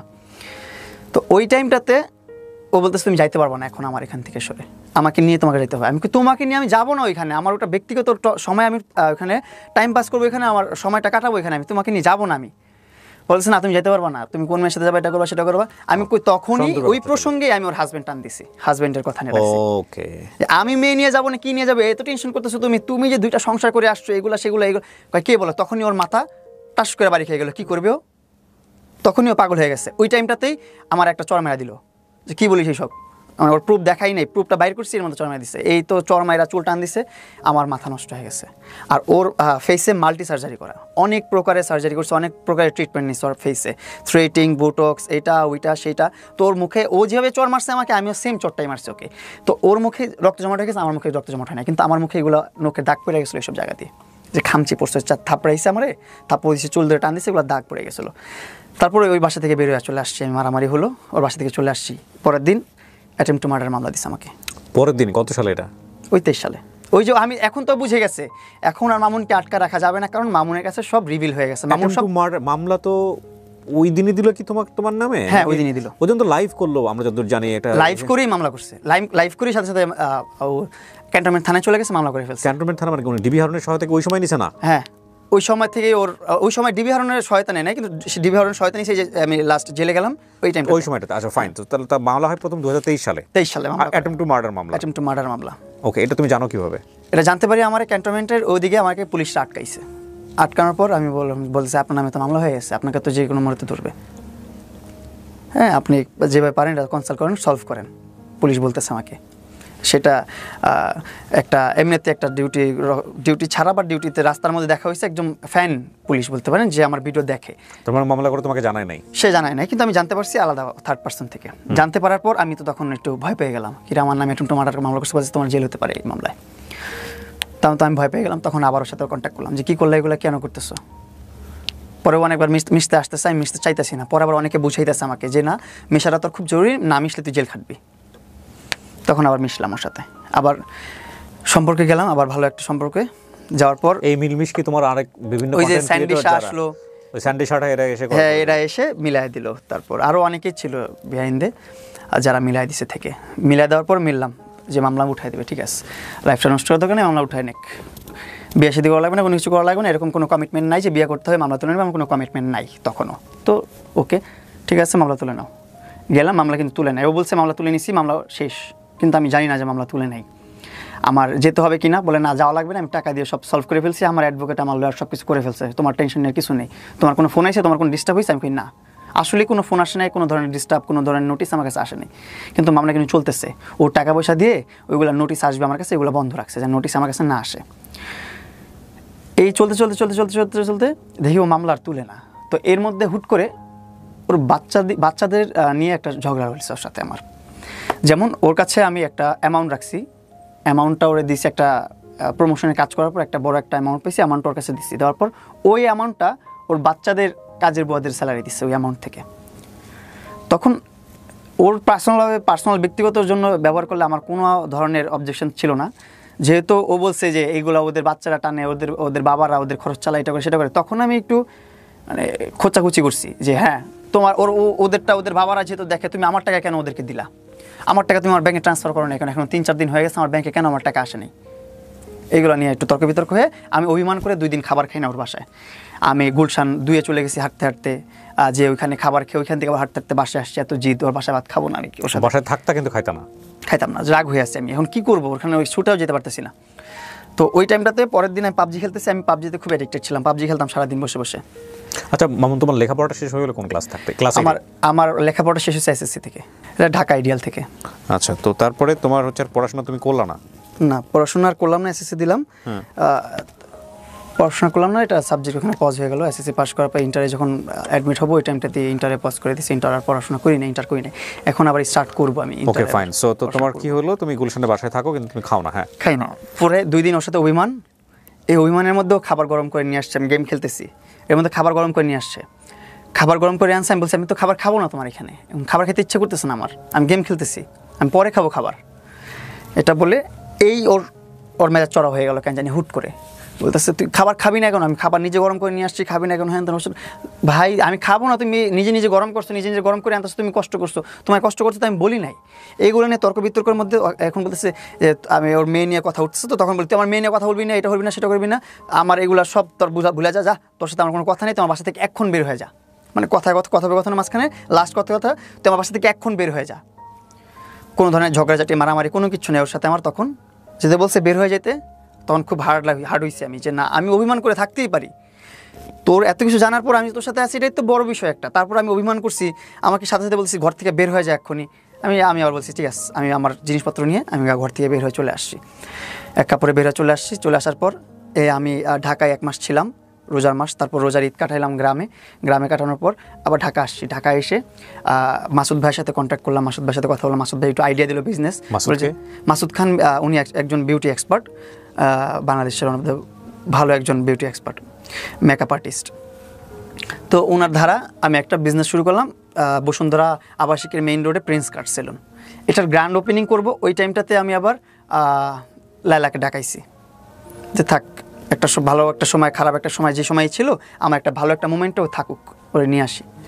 একসাথে এনে ওরে নিয়ে গ্র্যান্ড ওপেনিং করলাম। করার পর দেখি কি আমার নামে ওয়ারেন্ট বেরোইছে। ওয়ারেন্ট কিসের? ওই যে 2023 সালে অ্যাটেম্প টু মার্ডার মামলা করছে, ওই অ্যাটেম্প টু মার্ডারের ওয়ারেন্ট বেরিয়েছে। এটা গ্র্যান্ড ওপেনিংয়ের আগে অ্যাটেম্প টু মার্ডারের মামলা বেরিয়েছে, ওয়ারেন্ট বেরিয়েছে। ওয়ারেন্ট বের হওয়ার পর এখন তো আমি ভয় পেয়ে গেছি অনেক। কিরে ওয়ারেন্ট বের হয়ে গেল, গ্রেফতারি পরোয়ানা বের হয়েছে, আমাকে অ্যারেস্ট করবে এখনই। পরে আমি তো এখন কী করবো? পরে মাসুদ ভাইয়ের সাথে কনসাল্ট করলাম, ভাই বিজনেসটা স্টার্ট করতেছে, কীভাবে কী করবো, সব তো নষ্ট হয়ে যাবে, সব তো। পরে মাসুদ ভাই লয়ারদের সাথে কথাবার্তা বলে উনি আমাদেরকে, আমি স্যারেন্ডার করছি কোর্টে স্যারেন্ডার করে আমি আমার যে বক্তব্য সেটা পেশ করছে আমার লয়ার। পেশ করার পর আদালত মনে করছে যে হ্যাঁ এটা জামিনযোগ্য, জামিন দিয়ে দিছে। জামিনটা পাওয়ার পর উনি না গ্র্যান্ড ওপেনিং করছি, জামিন পাওয়ার পর গ্র্যান্ড ওপেনিং করছে উনি। তখন সঙ্গে সঙ্গে তুমি ওকে ধরো নাই যে তুমি এটা কেন ওয়ারেন্ট বের হইলো বা কি অবস্থা? এটা নিয়ে আর প্রশ্নই করি না, ওর সাথে তো থাকি না আমি, ওর সাথে তো কথা বলি না আমি আর। ও তখন তুমি থাকো না? না, কথা বলি না। তো ওকে নিয়ে কেন গ্র্যান্ড ওপেনিং করলা তাহলে? ওই যে মনে করলাম যে একটা শুভাকাঙ্ক্ষী হিসেবে ওরে নিয়ে আসি, গ্র্যান্ড ওপেনিং করাই, আমার জীবনের প্রথম বিজনেস, প্রথম একটা ভালো কাজ করতেছি, প্রথম কিছু একটা হচ্ছে, আমার প্রতিষ্ঠান হচ্ছে, একটু নিয়ে আসি, সবাই থাকুক, মুক্কা লাগালি না করে। এখন আমি ভাবতেছিলাম আমার এটাও যে আমার গ্র্যান্ড ওপেনিং যদি পুলিশ ঢুকায় দেয় অ্যারেস্ট করার জন্য, তখন আমি কি করবো? এই জন্য এটাও একটা পয়েন্ট ছিল আমার, ওকে আমার গ্র্যান্ড ওপেনিংয়ে রাখা। আরেকটা পয়েন্ট যে একটা শুভাকাঙ্ক্ষী ওরেও রাখি আমার সাথে, এই দুইটা পয়েন্ট একসাথে কাজ করছে মাথায়। তো এই দুইটা চিন্তা ভাবনা করি আমার গ্র্যান্ড ওপেনিংয়ে লালাকে আনাইছি, লালাকে রাখছি। রাখার পর গ্র্যান্ড ওপেনিং করলাম, বিজনেস শুরু চলতেছে, 2-1 দিনের মধ্যে দেখি আবার আমার নামে ধর্ষণ মামলা বের হয়েছে। ধর্ষণ মামলা? জি, ধর্ষণ মামলা বের হয়েছে। তাও ওর সাথে কিন্তু সম্পর্ক কিন্তু শেষ 3 মাস হয়ে গেছে, প্লাস 3 মাসের মাথায় আমার 2-3 মাসের মধ্যে আমার ধর্ষণ মামলা করছে আমার নামে। এই ধর্ষণ মামলা নিয়ে তো এখন আবার হ্যাসেল, এই তো ঝামেলা পড়ে গেলাম। ধর্ষণ মামলাটা করছে আমি জানি না, এটার একটা স্টোরি আছে, এই স্টোরিটাও আমি বলি এখন খুলে। আমার প্রিন্স কাট সেলুনের গ্র্যান্ড ওপেনিংয়ের পর আমি আর মাসুদ ভাই গেছি আপনার চিটাগংয়ে সিলেট চিটাগংয়ের একটা মত বিনিময় হচ্ছে কোনো একটা প্রকল্প নিয়ে, ওইখানে আমরা ছিলাম। ওইখানে অনেক গবেষণা, অনেক কথাবার্তা বলছে, অনেক মুরব্বী মানুষরা সেখানে শুনতেছিলাম, আমরা গেস্ট ছিলাম। তো ওই কাজ শেষে যখন আমি ব্যাক করতেছি কুমিল্লাতে, আবার মাসুদ ভাইয়ের সেলুন আছে, ওইখানে ভিজিট করে যখন ব্যাক করতেছি, দাউদকান্দিতে ফিল্মি স্টাইলে 15-20 জন পুলিশ এসে ঘেরে, কোন দিক থেকে আসছে, কি হয়েছে না হয়েছে, সার্কেল অফিসার, এটা ওইটা সেইটা ভরা, 15-20 জন সবাই এসে গাড়ি ধরে রাখছে। মনে হচ্ছে যে একজন বাংলাদেশের ন্যাশনাল যে মাফিয়া বা ন্যাশনাল যে ক্রাইমের যে অনেক খারাপ কেউ থাকে, সে যাচ্ছে, তাকে আটক করা হয়েছে, এরকমভাবে আমাকে আটক করছে। আমি কিন্তু তখন জানি না মানে আমার কী মামলা হয়েছে। আটক করার পর কী হয়েছে, বলছে আপনার নামে অভিযোগ আছে, আপনি যেতে পারবেন না, এখন এখানে থাকেন। আমি বলছি ভাই আমার তো গ্রেফতারি পরোয়ানা ফেরত আছে, এই যে দেখেন আমি তো গ্রেফতারি জামিন নিচ্ছি, আমি তো গ্রেফতার হওয়ার কোনো কথা না এখানে, আপনি মনে হয় ভুল হচ্ছে আপনার কোথাও। আমার কোনো ভুল হচ্ছে না, আপনি বসেন, আপনার নামে ধর্ষণ মামলা আছে। আমার মাথা মানে আকাশ ভেঙে পড়লো, শরীরটা ছেড়ে দিল সাথে সাথে, কি ধর্ষণ মামলা আমার নামে? পরে বলতেছে আপনি দাঁড়ান, আমি আপনি আমার কাগজ দেখান, আপনি যে আমার অ্যারেস্ট করতেছেন, আমাকে আটকে রাখছেন কেন, কাগজ দেখান। পরে উনি কোথায় কোথায় ফোন দিল, কাগজ পাঠাইলো ওনাকে, ওনার কাছে কিন্তু তখনও কাগজ নাই, সে কাগজ আনায় কাগজ আমার দেখেছে। সে কোন জায়গা থেকে তকবির করছে যে দাউদকান্দি সার্কেল অফিসার আরও যত পুলিশ আছে তারা কাগজ ছাড়াই আমাকে অ্যারেস্ট করে ফেলছে। পরে আমাকে কাগজ 10-15 মিনিট পর আমার কাগজ এনে দেখাইছে, এই দেখেন আপনার কাগজ। তখন দেখলাম যে লেলা আক্তার ফারহাদ আমার নামে ধর্ষণ মামলা করছে। কেন করছে? আমি এখন ইন্ডিপেন্ডেন্ট, আমি এখন বিজনেস করি, আমি আমার মতন মুভ অন করছি, আমি আমার মতন থাকতেছি, এই জন্য আমার নামে মামলা করছে।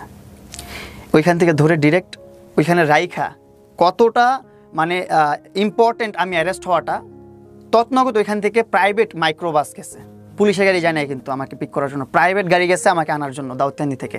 প্রাইভেট গাড়ি যে ওইখান থেকে পিক করে এনে থানায় রাখছে, ক্যান্টনমেন্ট থানায়, ওইখান থেকে চালান করছে আদালতে, ওইখান থেকে জেল খাটলাম আমি। এর মাঝখানে তো মিডিয়াতে সব আলোচনা সমালোচনা হলো। হারুনের কাছে তো গেল একবার, ডিবি হারুনের কাছে, হ্যাঁ, এটা যে ধর্ষণ মামলা করার আগে গেছে, তখন তো তোমার জানার কথা যে মামলা করার জন্য সে যাচ্ছে। আমি বুঝতে পারি না, সে বলতেছে সে নিউজ করতে গেছে, তার সাথে হলুদ সাংবাদিকের তো অভাব নেই, যেগুলোকে পালে এসে সবাইকে, সব সাংবাদিককে বলি না, কিছু কিছু সাংবাদিক আছে যারা হচ্ছে যে মিথ্যা প্রচার করে, তাদেরকে বলতেছি। সেই লোক নিয়ে গেছে, এসে বলতেছে আমার আইডিতে সমস্যা হয়েছে, এটা হয়েছে সেটা হয়েছে। সেই যে পাক না, তার 11টা পেজ, 8টার মধ্যে মনিটাইজেশন আছে। সে লাস্টে আমাকে বলে কি, তুমি চাইলে তো তোমাকে প্রতি মাসে আমি একটা করে বাইক কিনে দিতে পারি, বুঝছেন, তুমি চাইলে প্রতি মাসে একটা করে বাইক কিনে দিতে পারি, তুমি যদি আমাকে একটু সাপোর্ট করো, 8টা পেজে মনিটাইজেশন আছে, টাকা কত আসবে বুঝতেছো, এইভাবে পর্যন্ত বলছে। সে আবার যাবে তার অ্যাকাউন্টে সলভ করতে ডিবি অফিসে, তার সাথে যখন ঝগড়া হয়, সে আরেক আমাকে ফোন দিয়ে বলে যে মামুনের পেজটা এখনই শেষ করো, ডাউন করো, যে আমাকে নিয়ে লাইভ করছে, এটা সেটা করছে। তা আমি তো সে নিউজ করতেছে যে তার পেজের সমস্যার জন্য গেছে, তার অ্যাকাউন্টের সমস্যার জন্য গেছে, এগুলা সেগুলা, ঠিক আছে। আমি ওটার ওইভাবে নিয়ে আমলে নিয়ে নেই, তো জেল টেল খেটে বের হলাম, দুধ দিয়ে গোসল করলাম, আর জীবনে যাবো না ওর কাছে, যা হয়েছে জেল খাটলাম 24 দিন। তুমি দেখছো তোমার জেল খাটার সময় তোমার মা কি করছে? হ্যাঁ, আমি এগুলা বের হয়ে দেখে খুবই কষ্ট পেয়েছি। তার চেয়ে বেশি কষ্ট পাওয়ার কথা তোমার মাকে নিয়ে যে তুচ্ছতাচ্ছিল্য করছে জনগণ। করছে আমার আম্মুকে নিয়ে তুচ্ছতা ছিল আসলে আমার আম্মুরা তো অনেক ব্যাক স্টেজে কেন করছে জানো ব্যাকডেটেড মানুষ তো না ব্যাকডেটেড না এটা কেন করছে প্রিন্স জানো কথা গুছায় বলতে পারে না কথা গোছানোর জন্য না তোমরা যখন তোমাদের তো আজকে ধরো নতুন না আমরা জানি তোমাদের সোশ্যাল মিডিয়াতে তোমরা যেভাবে মুভ করছো তোমার আম্মাকেও জড়াইছো এটার মধ্যে তোমার আম্মা কিন্তু তোমাদেরকে নিয়ে বলতো কমেন্ট করতো যে না ঠিক আছে থাকুক বয়স একটু বেশি ওদের দুজনেরই মাথা গরম এই কথা আম্মু করতো কারণ হচ্ছে আম্মু বলতো যে মামুন যেভাবে হ্যাপি থাকি মামুন যেভাবে না কিন্তু সেটা অন্য তোমার আম্মাকে মিডিয়া টানার তো কোনো প্রয়োজনই ছিল না এটা কেন করছো যে কারণে তোমার আম্মা যখন তোমার জন্য রাস্তায় নামলো তখন কিন্তু তোমার আম্মাও বিভিন্ন রকমের কটু কথা শিকার হয়েছে মানুষের দ্বারা মানে ধরো ও কিন্তু ওর বাচ্চাদেরকে বা ওর ফ্যামিলির কাউকে কখনো মিডিয়াতে সামনে আনে নাই খেয়াল করছো যখন কোনো ইন্টারভিউ দিছে আজ পর্যন্ত কোনো জায়গাতে যতবার ওনাকে প্রশ্ন করা হয়েছে উনি বলছে ফুল স্টপ স্মার্টলি থামাই দেয় প্রেজেন্টারকে যে এর বাইরে নিয়ে কোনো কথা হবে না এখানে একটা বিষয় তুমি তোমার মাকে জড়াইছো আমি আমার মাকে জড়াইতে চাইনি কখনো আমি আমার মাকে নিয়ে ওরকমভাবে কখনো কোনো নিউজ প্রেজেন্টারের সামনে কথা বলি নাই কিচ্ছু করি নাই লালা কি করছে আমার গ্রামে বাড়ি গেছে যে ওই বললাম না ওর সাথে সব সময় এই যে এখন সমস্যা চলতেছে এখন সমস্যায় আমি কোথায় দৌড়ে নিজেকে সেফ ফিল করব কীভাবে নিজেকে রক্ষা করব সেই জন্য আমি রাস্তায় রাস্তায় দৌড়াইতেছি এই দৌড়াই ওই জায়গায় যাই ওই জায়গায় যাই আমার নিজের খাওয়া দাওয়া ঘুমের কোনো কিছু ঠিক নাই আর এই সময় ও যে এখানে মিট আপ করে ওইখানে মিট আপ করে আপনি ওর প্রোফাইলে ঢুকেন 100 পোস্ট পাবেন এই ঝগড়ার পরে ও কতটা অ্যাটেনশন সিকার ও এই ঝগড়া হয়েছে 5 দিন হয়েছে 5 দিনের মধ্যে 500 ভিডিও আপলোড করে ফেলছে 100 ভিডিও তো নর্মালি পাবেন ওর ভিডিওতে ওর অ্যাকাউন্টে যান দেখবেন 100 ভিডিওর উপরে আছে এখানে মিট আপ করে সেখানে মিট আপ করে আর মিট আপে যাচ্ছে মিট আপের মধ্যে 20-30 জন নিউজ প্রেজেন্টার নিয়ে যাচ্ছে তারা মাইক রেখে মিট আপ বন্ধ করে তারা নিউজ প্রেজেন্ট করতেছে তার কতটা সময় আছে তার হাতে তার বিষয় হচ্ছে আমি তো রাষ্ট্রবাদী আমার মামলা রাষ্ট্র লড়বে যা আমি তো মামলা করে দিয়ে এসছি এটাই আমার জন্য অনেক কিছু তারপর একটা রাষ্ট্র বুঝে নেবে আইন বুঝে নেবে সে তার মতন দৌড়াক আমি আমার মতন চিল করি সে তার মতো কিন্তু চিলে আছে সে মিট আপ করে এটা করে সেটা করে সে চিল করতেছে মামলা করলো তোমার হ্যাঁ মামলা করলো এই ধর্ষণ মামলা এই দুধ দিয়ে গোসল করলাম দুধ দিয়ে গোসল করার পর আমি বললাম যে আর জীবনও এই মহিলার কাছে যাবো না এই মহিলার কাছে আর জীবনে যাবো না 1 বছর কিন্তু পার হয়ে গেছে যাই নেই 1 বছরের মধ্যে এই 1 মাস আগে মাসুদ ভাই বলতেছে যে এইভাবে মামলা চলতে থাকলে চলতেই থাকবে হাজিরা দিতেই থাকবে শেষ হবে না নারী কেলেঙ্কারি মামলা তো এগুলো শেষ হয় না এগুলো খুবই ঝামেলা সারা জীবন নষ্ট হয়ে যাবে জীবন ফিউচার সুন্দর করতে পারবি না সো বেটার হয় যে তোর একটা ভালো একটা মিউচুয়াল আন্ডারস্ট্যান্ডিং আইসা মামলাটা ক্লোজ কর এই হচ্ছে আমাকে বলা হলো ঠিক আছে ভাই আপনারা যেটা ভালো মনে করেন এখন আমার তো আর মুরব্বী তাদের কি মানি তারা বলছে যেহেতু ভাই যেটা ভালো মনে করেন আমাকে তারপর নিস্তার দেন যেভাবে ভালো হয় আমার জন্য আমার লাইফের জন্য তারপর তারা মিলাই দিল আমাদেরকে মিলাই দিয়া সে বললো যে ঠিক আছে তুমি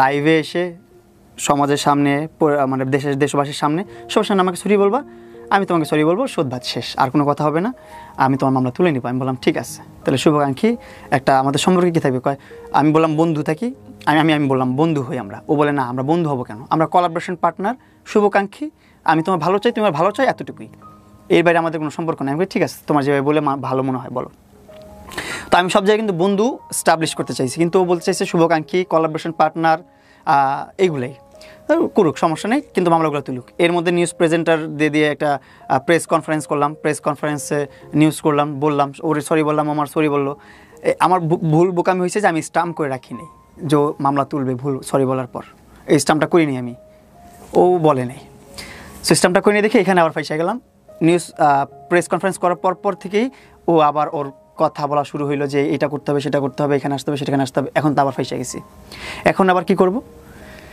এখন যখন যা বলে তখন তাই করতে হয় যখন বলতে হয় এখন দিন রাইতে বলে দিন আর রাইতের বেলা দিন মানতে হয় এরকম ধরে দিবে পুলিশে নাহলে পুলিশে ধরা দিবে মামলা আবার স্টার্ট করে দিবে মামলা যেভাবে পারে সেভাবে করবে পরে আমি বললাম ঠিক আছে তুমি যেভাবে বলবো সেভাবেই হোক আমরা ভালো বন্ধু হিসাবে থাকি পরে এমনও হয়েছে যে আমি নিউজ করতেছি তখন আমি বলছি আমি আমার বিয়ে হলে যখন প্রশ্ন করছে মানুষজন আপনারা দেখছেন হয়তো বা অনেক জায়গায় যে মামুন যদি বিয়ে করে আপনার কোনো সমস্যা আছে কিনা বলতেছে আমার কোনো সমস্যা নাই মামুন বিয়ে করবে মামুনের হানিমুনি নিয়ে যাবো আফ্রিকাতে মামুনের এটা করে দেবো সেটা করে দেবো এইগুলো পর্যন্ত বলছে নির্লজ্জ মানুষটা এগুলো বলার পর আমি কোন মেয়ের সাথে ঘুরলাম না করলাম কোন ফ্রেন্ড নিয়ে ঘুরলাম কোন ফ্রেন্ডের সাথে মেক আউট করলাম তারপর কি বলে ডেট করলাম সেইগুলো নিয়ে তার কত সমস্যা কত ঝামেলা সে কেন করলাম এখন তোর মামলা তুলবো না কী করবি করে নি প্রত্যেকবার এর থ্রেট আসতেই আছে যতবার আমি কোথাও যাই ঘুরতে ফ্রেন্ডদের সাথে আড্ডা মারতে যাই ততবারই আমার ফোন দিয়ে বাজে ব্যবহার করে আর বলে যে তোর মামলা তুলবো না আর ওইখান থেকে ফিরে আমি বারবার আমি ওর কনভিন্স করি তো লাস্ট টাইম যেটা হয়েছে লাস্ট টাইম আমার বাসায় আসার পরে ও একটু কিছু কিছু খাওয়াইলো আমারে, খাওয়ানোর পর আমি একদম অচেতন হয়ে গেছি। অচেতন হয়ে আমি ওর বাসায় শুয়ে আছি, মানে অজ্ঞান হয়ে পড়ে আছি। আমি আপনাকে যদি দেখাই, এটা সুন্দর নর্মাল ঘুম না, নর্মাল। এই ভিডিওটা তুমি পেলা কিভাবে? ভিডিওটা পেলাম আমি ওদের যে প্রেস একটা গ্রুপ আছে, সেই গ্রুপেও 6:30 বাজে আপলোড করছে এই ভিডিও, তোমার ভিডিও, আমার পার্সোনাল ব্যক্তিগত ছবি, ভিডিও সব কিছু। আমি আপনাদেরকে একটু দেখাই। এই যে ক্রাইম, ভেরি ডেঞ্জারাস ক্রাইম। এই যে দেখেন, made the press, made the press. এটা উনি করেছে, তুমি শিওর? হ্যাঁ, ওনার ভেরিফাইড নাম্বার আমি দেখাই আপনাকে, আমি তো পুরো স্ক্রিন রেকর্ড করে রাখছি। তারপরে এই যে এটা ওনার ভেরিফাইড পেজ, ভেরিফাইড পেজ থেকে পোস্ট করা। এই মেয়েটা আমার একটা খুব ভালো একটা ফ্রেন্ড। দেখি ভিডিওটা, এটা হ্যাঁ, এগুলো তো আলোচনা হয়েছে, সমালোচনা হয়েছে। So why don't you take some legal action? এই মেয়েটা খুব ভালো একটা ফ্রেন্ড আমার। ও চিটা ভালো ফ্রেন্ড এইভাবে ছবি তোলে? আচ্ছা, আমি তোমাদের জেনারেশন নিয়ে কথা বলতে চাই না ভাই, তোমরা এত ক্লোজ হতে পারো কিনা? Okay fine. ও হ্যাঁ, ওর পেজ থেকেই তো করছে এটা, ওর পেজ থেকে করছে। ও এটা কারণ আছে এভাবে ছবি তোলার, কারণ কি ওর একটা বয়ফ্রেন্ড আছে অস্ট্রেলিয়াতে। জায়গার ডিটেইলস বলার দরকার নেই। এটা কে ছিল? এটা আমার একটা কাজের মেয়ে, মানে কাজ করার, মানে ভিডিও কন্টেন্টের কাজের মেয়ে। সেখানে আমরা এইভাবে okay fine. So you have T shirt পরা আছে আমি বাট এখানে। She is also popular content creator. হ্যাঁ। ওর নাম কি? অনামিকা ঐশী। তো ও আমার খুব ভালো ফ্রেন্ড। মানে ওর সাথে তোমার যে ধরনের ভিডিও, সেটা তো তোমাদের মধ্যে ইন্টিমেসি ছিল? না, আচ্ছা, ইন্টিমেসি তোমাদের ভিডিও ব্যক্তিগত না, বিষয়, ইন্টিমেসি ভিডিও না, ব্যক্তিগত বিষয়, ঠিক আছে। ইন্টিমেসি কোনো ভিডিও নাই আমার এখানে, আমার কোনো পর্নোগ্রাফি ভিডিও নাই এখানে। আচ্ছা, অনামিকা ঐশীর সঙ্গে তোমার যে ভিডিওটা, এগুলো পর্নোগ্রাফি নাই এখানে, কোনো স্ক্যান্ডাল নাই, সব নর্মাল ভিডিওগুলোকে ও খারাপভাবে ওইখানে আবার পর্নোগ্রাফি ঢুকাই দিয়েছে, অন্য মানুষের ভিডিও ঢুকাই দিয়ে সেগুলো আপলোড করছে। ওকে, আমি আপনাকে ওই জিনিসটা দেখাই একটু। জি। এই যে এই রেকর্ডের মধ্যে আছে, এই যে নাম্বারটা। আচ্ছা, ওই আরেকটা ঘটনা যেটা বলতেছিলাম, এটা একটু বলা দরকার ছিল, একটু বলি। ওই যে বলেন যে ফ্রেন্ডদের সাথে ছবি তুলে, এই মেয়েটা আবার কি করছে, মেয়েটার সাথে ওই দিনই প্রথম পরিচয় আমার। মেয়েটা ওর বয়ফ্রেন্ডকে ট্রিগার হয়ে বয়ফ্রেন্ডের উপর রাগ করে, বয়ফ্রেন্ড কি করছে, থাকে ঢাকার, বাংলাদেশের বাইরে, ওই আবার আরেকটা মেয়ে নিয়ে ঘুরছে, ডেট করছে। দুজন খুব লয়াল ছিল। ছেলে যেহেতু ডেট করছে, মেয়েটাও রাগ হয়ে বলতেছে আমার বয়ফ্রেন্ড এরকম আমার সাথে চিট করছে, তোমার সাথে কয়েকটা ছবি তুলে এগুলো ওরে আমি ট্রিগার করবো, ওরে নিয়ে একটু মজা নেবো, চেতাবো, ওরে একটু আমাকে হারানোর ভয়টা ওকে দেখাবো, ও যেন ভয় পায় যে আমিও ডেট করতে পারি, আমিও বাইরে যেতে পারি, আমি ওকে ছেড়ে দিতে পারি। এই জন্য ওই ছবিটা তুলছি, ওই ছবিটাও আপলোড করতেছি। এই জিনিস, এই স্টোরিটাও লেলা জানে। এই যে ওর ভেরিফাইড নাম্বার, এই যে ওর ভেরিফাইড নাম্বার, এই নাম্বার থেকে যে দিছে এই জিনিসগুলো, এই সব প্রুফ। এই যে সকাল 6:30 বাজে ও পোস্ট করছে। আমি যদি এই লাইভ করে বের হওয়ার পর এইগুলো যখন করলাম, আবার বলি ওইখান থেকে শুরু করি, যে ওর বাসায় ঘুমাচ্ছি, ঘুম থেকে উঠলাম 11টার দিকে, উঠে দেখি কি অনলাইনে আমার ভিডিও, আমার ব্যক্তিগত ভিডিও, ব্যক্তিগত ছবি যেগুলো আমি তুলে রাখছি আমার মোবাইলে, সেগুলো পাবলিশড হয়ে গেছে। আমি কীভাবে পাবলিশড হলো, আমি ঢুকে দেখি কি মোবাইলটা লেলা স্টকিং করছে। স্টকিং করে আমার সব মোবাইল, যত ছবি, যত ভিডিও ছিল সব বের করছে। তারপর এই দেখেন, ছবি দেখাই আমি, 10:22 দেখেন কীভাবে ঘুমাচ্ছি আমি, কোলবালিশের উপর মাথা দিয়ে এভাবে পড়ে আছি। এটা কি সুস্থ ঘুম? আমাকে অজ্ঞান করে রেখে আমার মোবাইল থেকে সকল প্রকার তথ্য, ব্যক্তিগত ভিডিও, ব্যক্তিগত পিকচার সব কিছু ট্রান্সফার করছে। এটা কিভাবে নিছে? পাসওয়ার্ড দেওয়া ছিল না? হ্যাঁ, পাসওয়ার্ড ওর মুখস্থ করে রাখছি। কীভাবে জানো? ওর সামনে, এর মধ্যে তো 1 মাসের মধ্যে অনেকবার পাসওয়ার্ড খুলছি ওর সামনে, ও পাসওয়ার্ড দেখে মুখস্থ করে রাখছে। এটা আনলক করছে, করে ইনস্ট্যান্ট ট্রান্সফার করে এগুলো সব ওর প্রেসের যে গ্রুপ আছে, সকাল 6:30 থেকে পোস্ট করা শুরু করছে। 10:30 বাজে লেখছে যে মামুন ঘুমাচ্ছে এখনও। সেখানে আমি কীভাবে ট্রেস পাস করি ওর? এই ঘুম থেকে উঠে তো আমার মাথাটা নষ্ট হয়ে গেল। তখনই তুমি লাইভে যাও? তখন আমি বলি তুমি এগুলো কী করলা? না, তখন আমি লাইভে যাই নাই এখনও। তো আমি বললাম তুমি নিছো ভালো কথা, তোমার কাছে রাখতা, ব্যক্তিগতভাবে রাখতা, আমাকে বলতা, তুমি পোস্ট করে দিলে কেন এগুলো? আমারগুলো তো তুমি পোস্ট করতেই আসো, তুমি আগে থেকে 2024-23 সাল তখন থেকে আমার ব্যক্তিগত ছবি, ব্যক্তিগত ভিডিও আপলোড করতেই আসে। ওর সাথে যতগুলো আপলোড করছে সেগুলো তো হিসাবই নাই, এগুলো নিয়ে তো অত মাথা হতো না। কিন্তু এই যে এই মেয়েগুলো, এইগুলো ওদের ভিডিওগুলো, ওদের ছবিগুলো, এগুলো তো কোনো স্ক্যান্ডাল না, কোনো খারাপ কিছু না, তুমি ওদেরকে এক্সপোজ করলা কেন এইভাবে? এক্সপোজ করো, যেটা আমাদের খারাপ দেখা যাচ্ছে সেটা শুধুমাত্র এক্সপোজ করো। যে মেয়েগুলোকে ভালো দেখা যাচ্ছে, ভালোভাবে আছে, ভালো একটা ফ্রেন্ড, ক্লোজ ফ্রেন্ড হতে পারে, তাদের সাথে তুমি এভাবে কেন এক্সপোজ করলা? পরে বলতেছে আমি যা মন চাই তা করবো, তোর মামলাও আমি তুলবো না, তুই কী করবি করে নে। আবার এটাও বলছে আমাকে যে মামলা বাদেও অনেক কিছু আছে বাংলাদেশে যেগুলো তুই ফেস করতে পারলে করে নিস, এভাবে বলতেছে। তখন আমার শরীর আর হাত পা কাজ করতেছে না, কী করবো আমি বুঝতেছি না। তখন আমি বলতেছি যে না, আর হচ্ছে না, 2022 সাল থেকে আমি ব্ল্যাকমেলের শিকার হয়ে আসতেছি। 2022 সাল থেকে যেভাবে পারতেছে সেভাবে আমাকে ব্ল্যাকমেল করতেছে, হয়তো ইমোশনালি, নাহলে সুইসাইডের ভয় দেখায়া, আর এখন এসে মামলার ভয় দেখায়া ব্ল্যাকমেল করতেছে। আমি বলি না, এখন লাইভে যে সবার কাছে বলতে হবে। বাংলাদেশে একজন হলেও মানুষ আছে যে আমাকে হেল্প করতে পারবে, একজন হলেও মানুষ আছে যার কাছে যে প্রভাবটা আছে, যার কাছে একটা পাওয়ার আছে, যে পাওয়ারটা ইউজ করে ওকে থামাইতে পারবে, আমাকে এখান থেকে রিলিজ করতে পারবে, রিলিভ করতে পারবে, আবার বাঁচতে দিতে পারবে আমাকে। তো তখনই আমি লাইভে গেছি। লাইভে যে আমার মাথায় যা আসছে, আমার আক্ষেপ যা বলতে ইচ্ছা করছে সব বলছি। আরও অনেক কিছু বলার ছিল, আরও অনেক কিছু প্রুফ ছিল। ও কালো জাদু টালো জাদু এগুলোর মধ্যেও অনেক বিশ্বাসী। ওর বাসায় অনেক আলামতও আছে, আমি লাইভের মধ্যে দেখাতে পারি নাই, আমার এটা মাথায় ছিল না, খেয়াল ছিল না যে এত কিছু দেখাতে হবে। অনেক কিছু আছে ওর বাসায়, তাবিজ এগুলো ঝুলানো টোলানো বহুত কিছু আছে। তো এইগুলো দেখাবো, এটাও দেখাইতে পারি না। এগুলো করে আমি ওর বাসা থেকে বের হয়ে আসছি। তুমি দেখাইছো, তারপরে বেশ কিছু বিজ্ঞাপনও হয়েছে। তার বাসার একটা ছোট দোলনা নিয়ে দেখলাম যে সেই দোলনারও একটা বিজ্ঞাপন, যারা বিজ্ঞাপন চলছে, তার গেঞ্জির বিজ্ঞাপন চলে, তার 3/4 প্যান্টের বিজ্ঞাপন চলে। মানুষ চায় এগুলো হোক, হলে অনেক সুবিধা আছে। অনেকে বলতে পারেন যে কিবরিয়া তুমিও তো করলা। আমি ডেফিনেটলি আপনাদেরকে একটা কথা বলতে পারি, প্রিন্স নিয়ে আমার জানার আগ্রহটা কখনোই অতটা ছিল না, কিন্তু আমার কাছে মনে হচ্ছে যে এই ছেলেটা সিরিজ আকারে কন্টিনিউয়াসলি এরা এরকম কেন করতেছে। সো আমার একটু জানা, হ্যাঁ আমি আজকে আমার চেষ্টা মেটেনি, কারণ আমি আমার জায়গা থেকে যতটুকু বুঝি এখানে, সেটা হচ্ছে এখানে দুই পক্ষেরই মারাত্মক রকমের একটা ভুল আছে, মারাত্মক রকমের ভুল। সেটা হচ্ছে আমরা আসলে কোন দিকে যাচ্ছি আমরা ক্লিয়ার না। আর মানে ওনারা দুজনের জায়গা থেকে আমার যেটা মনে হয়, উনি আসলে হ্যাঁ ইমোশনালি হয়তো ওনাকে ফল ইন করছে ছেলেটার উপরে। এ হয়তো মনে করছে ঠিক আছে একটা টাইম পিরিয়ডের জন্য আমরা ঠিক আছে একসাথে থাকতে পারি, ভালো না লাগলে চলে যাবো, কারণ বিয়ে শাদী তো করা সম্ভব না। কোনো একটা সময় হয়তো কমিটমেন্ট দিয়ে ফেলছিল, সেখান থেকে সরে আসছে অতীত জেনে। কোনটা সত্য কোনটা মিথ্যা সেটা আল্লাহ ভালো জানেন। But the fact is that এই অসম সম্পর্ক নিয়ে যে সোশ্যাল মিডিয়াতে যে কাদা ছোড়াছুড়ি, সেটার কারণে আমার একটা আগ্রহ তৈরি হয়েছিল, যে কারণে আমি নীরবকে নক দিই। কারণ নীরব ওকে একটা ইন্টারভিউ করেছিলাম যে আসলে কী একটু পুরো গল্পটা জানি। আমি আসলে আমার কাছে মনে হয়েছে ও আজকে যেটা এগুলো বললো বা যে জায়গাটা এসে দাঁড়াইছে, তাতে আমার কাছে মনে হয়েছে এই গল্পের আমার ব্যক্তিগত অভিমতের জায়গা থেকে আমি যদি বলি, তাতে আমি বলবো যে 20% সত্য, বাকি 80% আমার কাছে মনে হয়েছে যে ও ব্যাকআপ দেওয়ার চেষ্টা করছে, অনেক কিছু বলে নাই এখানে। তবে এটা ঠিক, বাই দ্য ওয়ে ব্যাকআপটাকে আমি মিথ্যা বলতেছি না, কারণ ও যদি ইন ডিটেইলি বলতে চায়, কারণ ওরও অসংখ্য ফল্ট বের হবে এখানে, ওকেও ধরা যাবে। তবে এটা ঠিক যে 17-18 বছরের একটা ছেলে, তাকে বাসায় নিয়ে গিয়ে তার সাথে থাকা, একসঙ্গে থাকা, এবং সে যদি ম্যাচিওর একটা মেয়ে হয়, তাহলে আইনের জায়গা থেকে আমার মনে হয় এখানে আসলে ওরও কিছু না কিছু বলার রাইট আছে। যেভাবে লায়লা বলছেন সেভাবে ওরও বলার রাইট আছে। আমি তোমাকে একটা প্রশ্ন করি, তোমার এগুলো যখন ব্যক্তিগত ছবিগুলো এক্সপোজ করলো, তুমি কেন লিগ্যাল অ্যাকশন নাও নাই?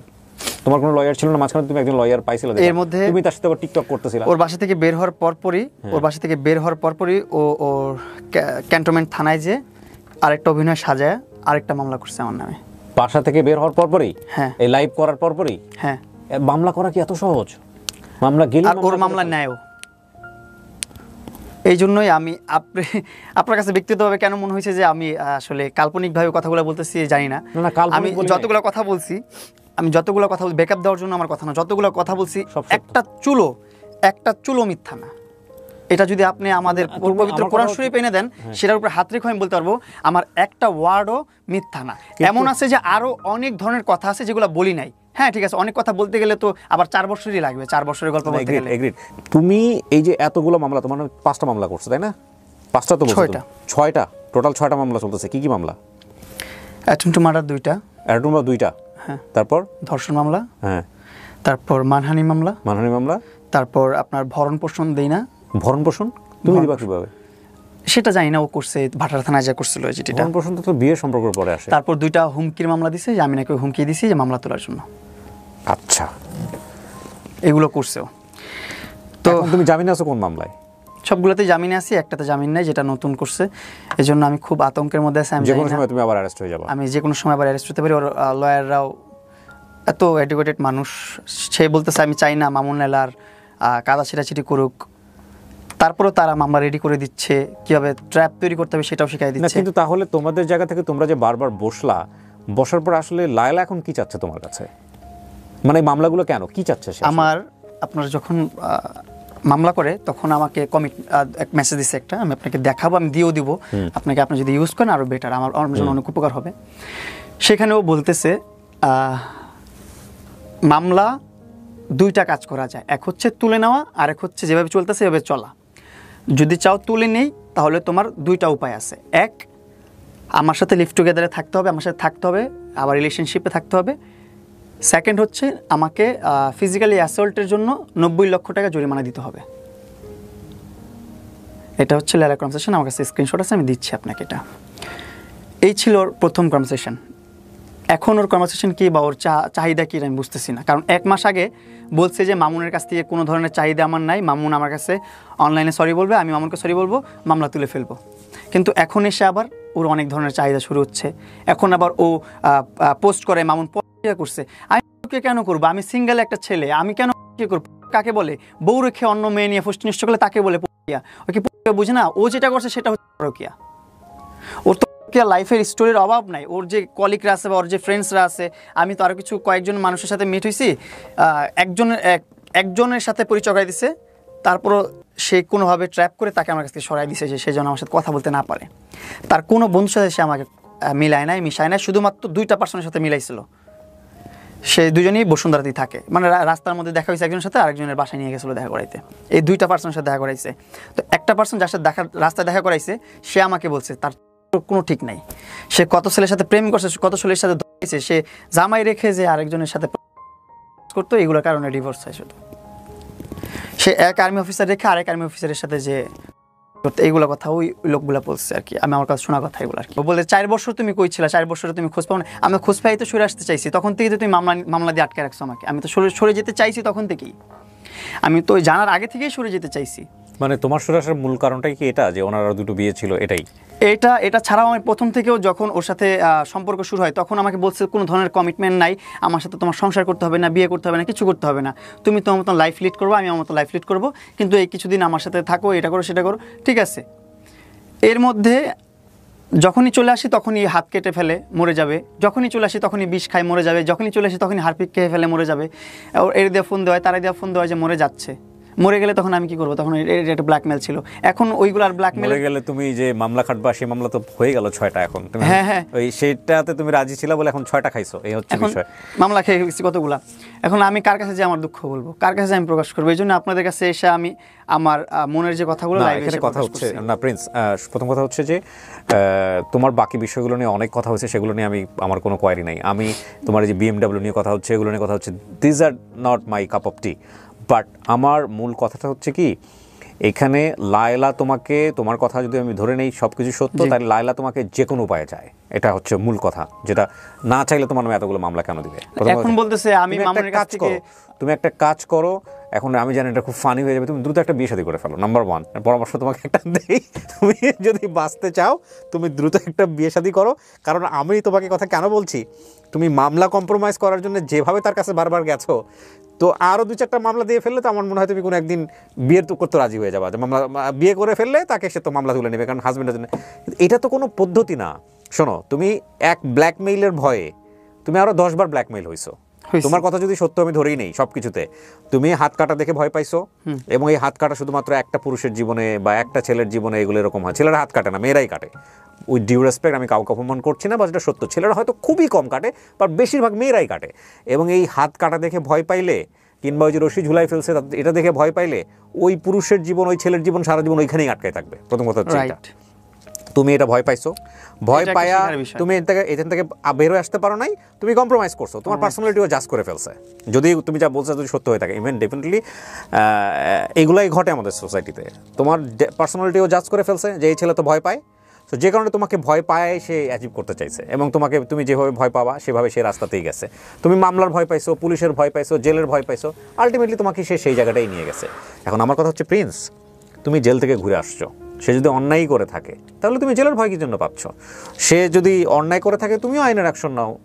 একটা মামলা কি তুমি করছো তার এগেইনস্টে? না, একটা মামলা করি। কেন করো নাই? তোমাকে কেউ পরামর্শ দেওয়ার মতো নাই? আমি জিডি রেডি করছি, যাইতে পারছি না, আবার আরেকটা মামলা করছে তো আমার নামে, আমি মামলা করতে যাবো, তখনই আমাকে আবার অ্যারেস্ট করে। তুমি তোমার একজন ভালো লয়ারের সঙ্গে কথা বলো, একজন ভালো লয়ারের সঙ্গে কথা বলো। এটা তো ডেফিনেটলি ইটস আ ক্রাইম। আমি প্রথম কথা হচ্ছে আমি জানি না কোনটা সত্য কোনটা মিথ্যা, বাট বাংলাদেশের আইন অনুযায়ী তোমার রাইট পাওয়ার অধিকার আছে। কাজ তোমরা দুজনের একজনও ভালো করো নাই, প্রথম কথা হচ্ছে এইটা। হ্যাঁ, কিন্তু কথা হলো যে তোমার নামে যেরকম মামলা হয়েছে সেই জায়গা থেকে তোমার কিন্তু ওনার যেরকম রাইট আছে বিচার পাওয়ার, তোমারও কিন্তু রাইট আছে অবশ্যই। সো তোমার সাথে তুমি যেগুলো বললে এতগুলো অবিচার যদি হয়ে থাকে, সো সবচেয়ে বড় ব্ল্যাকমেল তোমার পাশে তুমি হইছো। সো তোমারও তো আইন অনুসারে অ্যাকশন নেওয়া উচিত ছিল, তুমি নাও নাই কেন? আমি নেই, আমি ভাবছি যে আমাদের যে বিষয়টা চলতেছে ও মামলাগুলো তুলে নিক, আমি আর হ্যাসেলের মধ্যে ঢুকতে চাই না। মামলায় আমার যে টাকা পয়সা খরচ আছে, এত হ্যাসেল আছে, এগুলো আমি নিতে চাচ্ছিলাম না। আমি চাচ্ছিলাম যে অপরের মধ্যে বের হয়ে যায় এখান থেকে। তোমাদের নামে লিগ্যাল নোটিশ গেছে কিছুদিন আগে, আমি দেখলাম। এখন কিন্তু একটা পরিবর্তিত বাংলাদেশে বসবাস করি আমরা, যা ইচ্ছা করলে সামাজিক যোগাযোগ মাধ্যমে করা যায় না। সো তোমাদের নামে যেহেতু লিগ্যাল নোটিশ গেছে, এখন এটা নিয়ে তোমার বক্তব্য কি বলেছে লিগ্যাল নোটিশে? তোমরা না থামলে তোমাদের বিরুদ্ধে মামলা হবে। থার্ড পার্টি চলে আসতেছে মামলা করার জন্য, বুঝতেছো জীবনটা কোন দিকে যাচ্ছে? দেখ, তাও ভালো, তাও তো বাঁচবো, ওইটাও বুঝবে, ওই বুঝবে যে কেমনে খাটতেছি আমি, কতটা কষ্ট পাচ্ছি, জেলটা কত কঠিন, খাইতে আসুক বুঝবে। আমি আবার জেলে যাবো, সমস্যা নাই, এমনিও যাইতে হবে, এমনিও যেতে হবে। থার্ড পার্টি এসে ঢুকাক, দুইটাকে একসাথে ঢুকাক, আমি খুব খুশি হব। ওয়ও জেল খাটুক, জেলের স্বাদ পেয়ে আসুক, জেলটা খুব মজার না, মজাটা বুঝবে। আসলে পুরুষ হয়ে জন্ম নেওয়াটাই সবচেয়ে বড় ভুল। ওরা মামলা করে দিয়ে ঘুরে রাষ্ট্রবাদী রাষ্ট্র হিসাবে মামলা চলতে থাকে। আর মামলা করার তো কোনো স্কোপ নেই, যতদিন পর্যন্ত আমি মামলার ঝুলবো। আমি কীভাবে মামলা করবো? আমার তো ওরকমভাবে আমার ওরকম টাকা পয়সা অঢালা নাই বাপ মার, যে আমি অডালার টাকা পয়সা দিব, লয়ারকে চালাবো, এই লয়ার কোর্ট কিনে ফেলবো, এটা করবো সেটা করবো, এগুলো তো করার ক্ষমতা আমার নাই। ওর ক্ষমতা আছে, ও ক্ষমতা দেখাক না। আমি তো এই জন্যই আমি দেশবাসীর সামনে চলে আসি। নাহলে আমি কম তেক্ততার কারণে আমি লাইভে এসে আমার আক্ষেপ আমি প্রকাশ করছি, কম তেক্ততার কারণে। আমি ওর ফ্রন্টে দ্বারা লাইভ করার কারণই এটা, যে মানুষ যেন প্রমাণ পায় একটা মানুষের সামনে একটা মানুষ কীভাবে বলতেছে। এখানে তো প্রমাণ করার কিছু নেই, ওর সামনে আমি বলতেছি, ওর সামনে আমি বলছি সব ধরনের কথা যা বলার। আমার আসলে খুব ঘৃণা লাগে, আমার নিজের জন্য ঘৃণা লাগে যে আমি কী করছি আমার লাইফটাকে। এক্স্যাক্টলি এই প্রশ্নটা আমি তোমাকে করতাম। আমার খুব ঘৃণা লাগে আমার নিজের জন্য, আমি কত বড় একটা স্টুপিড, কত বড় একটা গাধা। আল্লাহ তাআলা সব কিছু দিয়েছিল আমাকে, সব কিছু ঠিকঠাক ছিল, সব ভালো চলতেছিল, স্মুথ চলতেছিল। লায়লা আমার লাইফে নাই ওই টাইম, মানে লাইফে আছে অ্যাজ এ ফ্যান হিসাবে, ফ্রেন্ড হিসাবে, শুধুমাত্র টেক্সটের মধ্যে, কনভারসেশনের মধ্যে। The lesson of the story. হ্যাঁ, শুধুমাত্র কনভারসেশনের মধ্যে আছে। ওই টাইমটাতে আমি আমার সংসার চালাচ্ছি, ওই টাইমে আমি 5 লাখ 6 লাখ 7 লাখ টাকা করে আমি ইনকাম পাচ্ছি, আর্নিং হচ্ছে আমার। ওই টাইমটাতে আমি স্টুপিডের মধ্যে সব কিছু ছেড়ে এই মহিলার কাছে চলে আসছি। ট্রাকের পিছনে লেখা থাকে না, নিরাপদ দূরত্ব বজায় রাখুন। এটা জীবনের অন্যতম গুরুত্বপূর্ণ একটা লাইন। কোনো সম্পর্কের মধ্যেই এমনভাবে যাওয়া উচিত না যেখানে কোনো ব্রিদিং স্পেস থাকে না। ফ্যান এবং সেলিব্রিটিদের সম্পর্ক অলওয়েজ ডিস্টেন্স মেনটেন করা উচিত, অলওয়েজ করা উচিত। এবং এই সম্পর্ক, এই ফ্যান এবং ভালোবাসার সম্পর্ক ওইভাবেই রাখা উচিত। আমি এই বয়সে হলে হয়তো বা এই ট্র্যাপের মধ্যে পড়তাম। Exactly, that is another point. 17-18 বছর বয়স, আমি এই বয়সে হলে আমি এই ট্র্যাপটার মধ্যে পড়তাম না, এই ঝামেলার মধ্যে পড়তাম না। আর আপনি দেখেন, পরপর যতবার কন্ট্রোভার্সি হয়, সমাজ নষ্ট হয় বা যাই বলেন, সেটা কিন্তু আমার ওয়ে থেকে আগে আসে না, ওর ওয়ে থেকে আসে। কারণ কি, ও চায় টপ অফ দ্য লাইনে থাকতে, ও চায় অ্যাটেনশন মানুষের। ও এখন একজন অ্যাটেনশন সিকার। ও দেখেন কয়টা পোস্ট করছে ওর বাসা থেকে লাইভ করে আসার পর, আমি কয়টা পোস্ট করছি। একটা সিঙ্গেল পোস্ট আমাকে দেখাতে পারলে, কিবরিয়া ভাই আপনার আমার বাড়ি দিবেন এই জায়গায় দাঁড়ায়। আর ওর অ্যাকাউন্টে যান আপনি 100 পোস্ট পাবেন। ও চিল, ও মন মতো ঘুরতেছে, মন মতো যা ইচ্ছা তাই করতেছে, মিট আপ করতেছে, ফ্যান মিট আপ করতেছে, ও গেট টুগেদার করতেছে, হ্যাং আউট করতেছে। ওর পক্ষেও দেখলাম অনেকেই কথা বলছে, ওর পক্ষে কথা বলতেছে, ওই যে ওর কিছু নিয়ে ঘুরে তো ওইগুলা নিয়ে কথা বলাইতেছে। যাই হোক, কথাটা একটু টুট মেরে দিয়েন, যা আমি কাউকে ছোটো করে কথা বলতে চাই না, কারো ক্যারেক্টার নিয়ে কথা বলতে চাই না।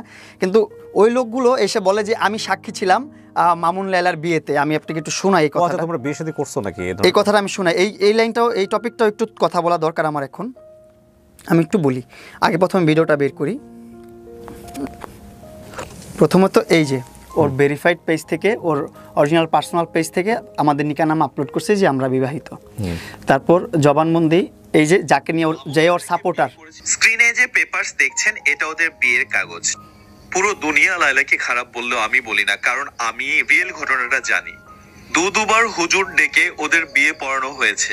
আর শুনতে চাই না। এরপর আপনারা তো সোশ্যাল মিডিয়াতে দেখছেন, এখন এসে প্রমাণিত হয়েছে। আপনার প্রতিদিনের বাংলাদেশ নামে একটা পত্রিকা আছে, নিউজ চ্যানেল আছে, যারা এটা ফাইন্ড আউট করছে যে কাবিন নামাটা যে খেলতেছে লায়লা, এটা যে বের করছে হুট করে আবার নতুন করে, এটা আবার পিছনে কি আছে, এটা নিয়ে গেছে ওনারা কাজী অফিসে। যাওয়ার পর দেখছে টোটালি ফেক। যে কাজী সই করছে সেই কাজী মারা গেছে 2 বছর আগে। 2 বছর আগে কাজী মারা গেছে, তার নামে তার সই দিয়ে আমার আর তার বিয়ে হয়ে গেছে। কিভাবে হলো? 2বার নাকি হুজুর ডেকে বিয়ে হয়েছে, এই নাকি সাক্ষী। এই ব্যাটাকে সব ডিম থেরাপি দেওয়া দরকার, তাহলে সব বের হবে। দেখছেন সব স্ক্রিপ্টেড, ওর জীবনে যা আছে সব স্ক্রিপ্টেড। আমার একবার বলছে বিয়ে হয়েছে এই ভরণ পোষণ মামলা করতে গেছে ভাটারা থানায়। মামুন আমাকে ভরণ পোষণ দেয় না, মামুনকে ফেরত নিতে আসছি, মামুন আমাকে মারধর করছে।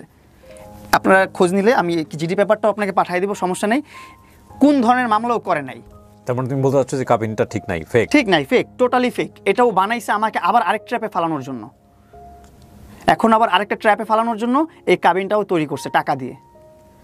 তোমার এই কথাগুলো যদি সত্যি হয়ে থাকে, তুমি আইনি ব্যবস্থা নিচ্ছ না? 100% সত্য। এটার মধ্যে মিথ্যা প্রমাণ করতে পারলে আমি বলবো আপনারা যে ধরনের শাস্তি দিবেন আমাকে। কেউ নাই যে তোমাকে একটা ভালো পরামর্শ দিতে পারে? আমার কেউ নাই এখনো ভালো পরামর্শ দিবে। তোমরা এত ভালো ভালো ফ্রেন্ড সার্কেল নিয়ে ঘোরো, সারাক্ষণ থাকো অনলাইনে।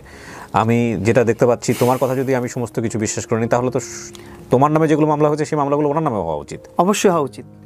এবং ওই যে ধর্ষণের যে ব্যাপার স্যাপার, এটার মধ্যে কোনো আলামত নাই। ধর্ষণের মামলা তো যদি ওর বয়স 17 হয়ে থাকে, 17 অবস্থায় যদি উনি ওনার 30 বা 45 বছর বয়সে যদি এই সম্পর্কে যেয়ে থাকে, তাহলে তো ধর্ষণের মামলা এর পক্ষ থেকে হওয়া উচিত। 7 বছর আগে, 4 বছর আগে আমি যদি এখন 22-23 হই, 4-5 বছর আগে আমার বয়স 17-18, তখন আমার ভোটার আইডি কার্ড কোনো কিছু নাই। ও নিজেই বলছে আমি মামুনের ভোটার আইডি কার্ড বানিয়ে দিছি। চাইল্ড অ্যাবিউজ হয়েছে না? দেখেন, বিষয়গুলো অনেক জটিল। আমি একটা কথা বলি, এই যে নোংরামি, কাদা ছড়াছড়ি এগুলো হচ্ছে, এগুলো নিয়ে মানুষ একসময় আর মজা পাবে না। অলরেডি এখন আর মজা পায় না। যদি আমি এগুলো কখনো টপ অফ দ্য লাইনে আনতে চাই না, এগুলো কখনো সামনে আনতে চাই না। ভিউজ হচ্ছে এটা ঠিক, হ্যাঁ ভিউজ হচ্ছে এটা ঠিক, বাট এটা ঠিক একটা সময় গিয়ে আপনারা কিন্তু দুজনেই বিপদে পড়ে যাবেন। ঠিক আছে? কারণ সত্য কথা বলতে যেটা হচ্ছে, এই যে তৃতীয় পক্ষ যারা এখন কিন্তু যে লিগ্যাল নোটিশ পাঠাচ্ছে, সেখান থেকে পাঠাচ্ছে, একটা সময় এগুলো আর ভালো লাগবে না, এবং আমাদেরও নিশ্চয়ই এগুলো নিয়ে আর ভালো লাগবে না। তো আমার মনে হয় কি, কাউকে না কাউকে তো থামতে হবে আসলে। হ্যাঁ, জোর করেও যেমন কাউকে পাওয়া যায় না। আর দ্বিতীয় কথা হচ্ছে যে কেউ যদি থাকতে না চায়, সম্পর্ক এমন একটা জিনিস, সেখানে আসলে কোনো আইন, কোনো আদালত দিয়েও সেটা আটকানো যায় না। দিন শেষে ক্ষতির পরিমাণ কিন্তু বহুত, ক্ষতিটা এত বেশি, লায়লা বলেন বা মামুন বলেন, যেই বলেন না কেন, আপনাদের দুজনের যে ব্যক্তিগত ইমেজ, পারিবারিক ইমেজ, এটার যে ক্ষতি হয়েছে, এই ক্ষতি কিন্তু আপনারা কোনোভাবেই পূরণ করতে পারবেন না। এরপরে আপনারা দেখবেন যে পাবলিক ইনসিডেন্ট ঘটে যেতে পারে, ঘটবেও। একসময় দেখবেন যে আমাদের বইমেলাতে কিন্তু বেশ কিছু পাবলিক ইনসিডেন্ট ঘটেছিল, আপনাদের মনে আছে কি না জানি না। সেখানে কিন্তু মানুষ কিন্তু এই জিনিসগুলো ধীরে ধীরে রিয়্যাক্ট করা শুরু করছে। ভুয়া স্লোগান দেওয়া থেকে শুরু করে এক ধরনের মানে ফিজিক্যাল অ্যাসাল্টের দিকে চলে যাচ্ছিল। সো সেই দিন হয়তো খুব বেশি দূরে না, এগুলো মানুষকে যতটা বেশি ক্যাওয়েটিক পজিশনে দিবেন, হয়তো আল্লাহ না করুক আপনারা হয়তো এরকম কোনো কিছু ফেস করবেন। সো আমার মনে হয় আপনাদের থামা উচিত, দুজনেরই থামা উচিত। ও এটা এনজয় করে, আর ও হ্যাং আউট করতেছে, গেট টুগেদার করতেছে, 2-4-500 মানুষ নিয়ে, 2-4-5 মানুষ নিয়ে হ্যাং আউট করতেছে। আমার মনে হয় যে এগুলো থামানো উচিত। আর এই মামলা বলেন বা যেটাই কিছু বলেন, এখানে কিন্তু মানুষ একটা সময় বুঝে যাবে কোনটা রাইট কোনটা রং। ঠিক আছে? সো এটা আমার মনে হয় স্টপ করা উচিত। প্রিন্স, আমি যেটা বলবো যে শেষ কথা হচ্ছে যে আইনের অধিকার সবার পাওয়ার আছে। একটা হচ্ছে লায়লা যেভাবে আইনি লড়াই করছে, আমার মনে হয় এখন আইনের সহায় হব, আইনের কাছে আমার মনে হয় যে তোমারও তুমি যেগুলো বলছো সেগুলো যদি সত্য হয়ে থাকে, সবকিছু যদি ঠিক হয়ে থাকে, তাহলে তোমারও রাইট আছে আইনি অধিকার পাওয়ার, সুন্দরভাবে বাঁচা। আসলে আমার ওরকম লবিং পাচ্ছি না, ওরকম। তুমি মাঝখানে একজন লয়ারকে নিয়ে আসছিলা, আমি দেখলাম যে তুমি তার সাথে আবার টিকটক করা শুরু করছো, ভদ্রমহিলার সঙ্গে, 1-2টা বোধহয়, আমি যদি ভুল না বলে থাকি। উনি কোথায়? ওনাদের চেম্বারে করেছিলাম। তো উনি কোথায় এখন? উনি আছেন। এগুলো তো ভয়ঙ্কর রকমভাবে অপরাধ, কারো ব্যক্তিগত জিনিস তথ্য পাস করে দেওয়া। ঠিক আছে প্রিয় দর্শক এবং শ্রোতা, লাস্টের দিকেও যে লাইনগুলো বলেছে সেগুলোই কিন্তু আজকের গল্পের মোরালিটি, যে কোনো সম্পর্কেই এমনভাবে জড়া উচিত না যেটা আপনার জীবনটাকে শেষ করে দিবে। এবং দেখুন, এটা যদি ওর বৈবাহিক সম্পর্কে হতো, যে ও মেয়েটাকে বিয়ে করেছে, মহিলাকে বিয়ে করেছে, তারপর ওর লাইফে এগুলো ঘটেছে, তাও এটা কনসিডারেবল। কিন্তু বাংলাদেশের মতো সমাজে বসবাস করে ধর্মীয় এবং সামাজিক মূল্যবোধের জায়গাটা থেকে এমন একটা ব্র্যান্ড ওর জীবনে পড়ে গেছে, ওকে যদি লায়লা আজকে ছেড়েও দেয়, ধরেন আজকের পর থেকে নর্মাল লাইফ লিড করতেছে, ও কি পারবে জীবনে এই রিকভারি করতে? অনেক সময় লাগবে। তুমি কোনোদিনই রিকভার করতে পারবে না, এটা কখনোই তুমি সুস্থ জীবনে যেতে পারবে না। তোমাদের পরবর্তী জীবনে একটা ঝামেলা তৈরি হবে, তোমার লাইফে হয়তো নতুন কেউ আসবে, সে তোমাকে কথায় কথায় খোটা দিবে যে তোর অতীত জানে না, তোর অতীত পুরো বাংলাদেশ জানে। তুমি এই জায়গা থেকে কখনো বেরোতে পারবে না। আর আমার মনে হয় যে আমাদের সবারই একটু, যারা আমরা এত ওদের কাছাকাছি বসবাস করি, তাদের সবাই একটু ওদেরকে বেটার পরামর্শ, দুজনকে আলাদা করে দুজনের একটা সুন্দর জীবনযাপন করতে দেওয়া উচিত।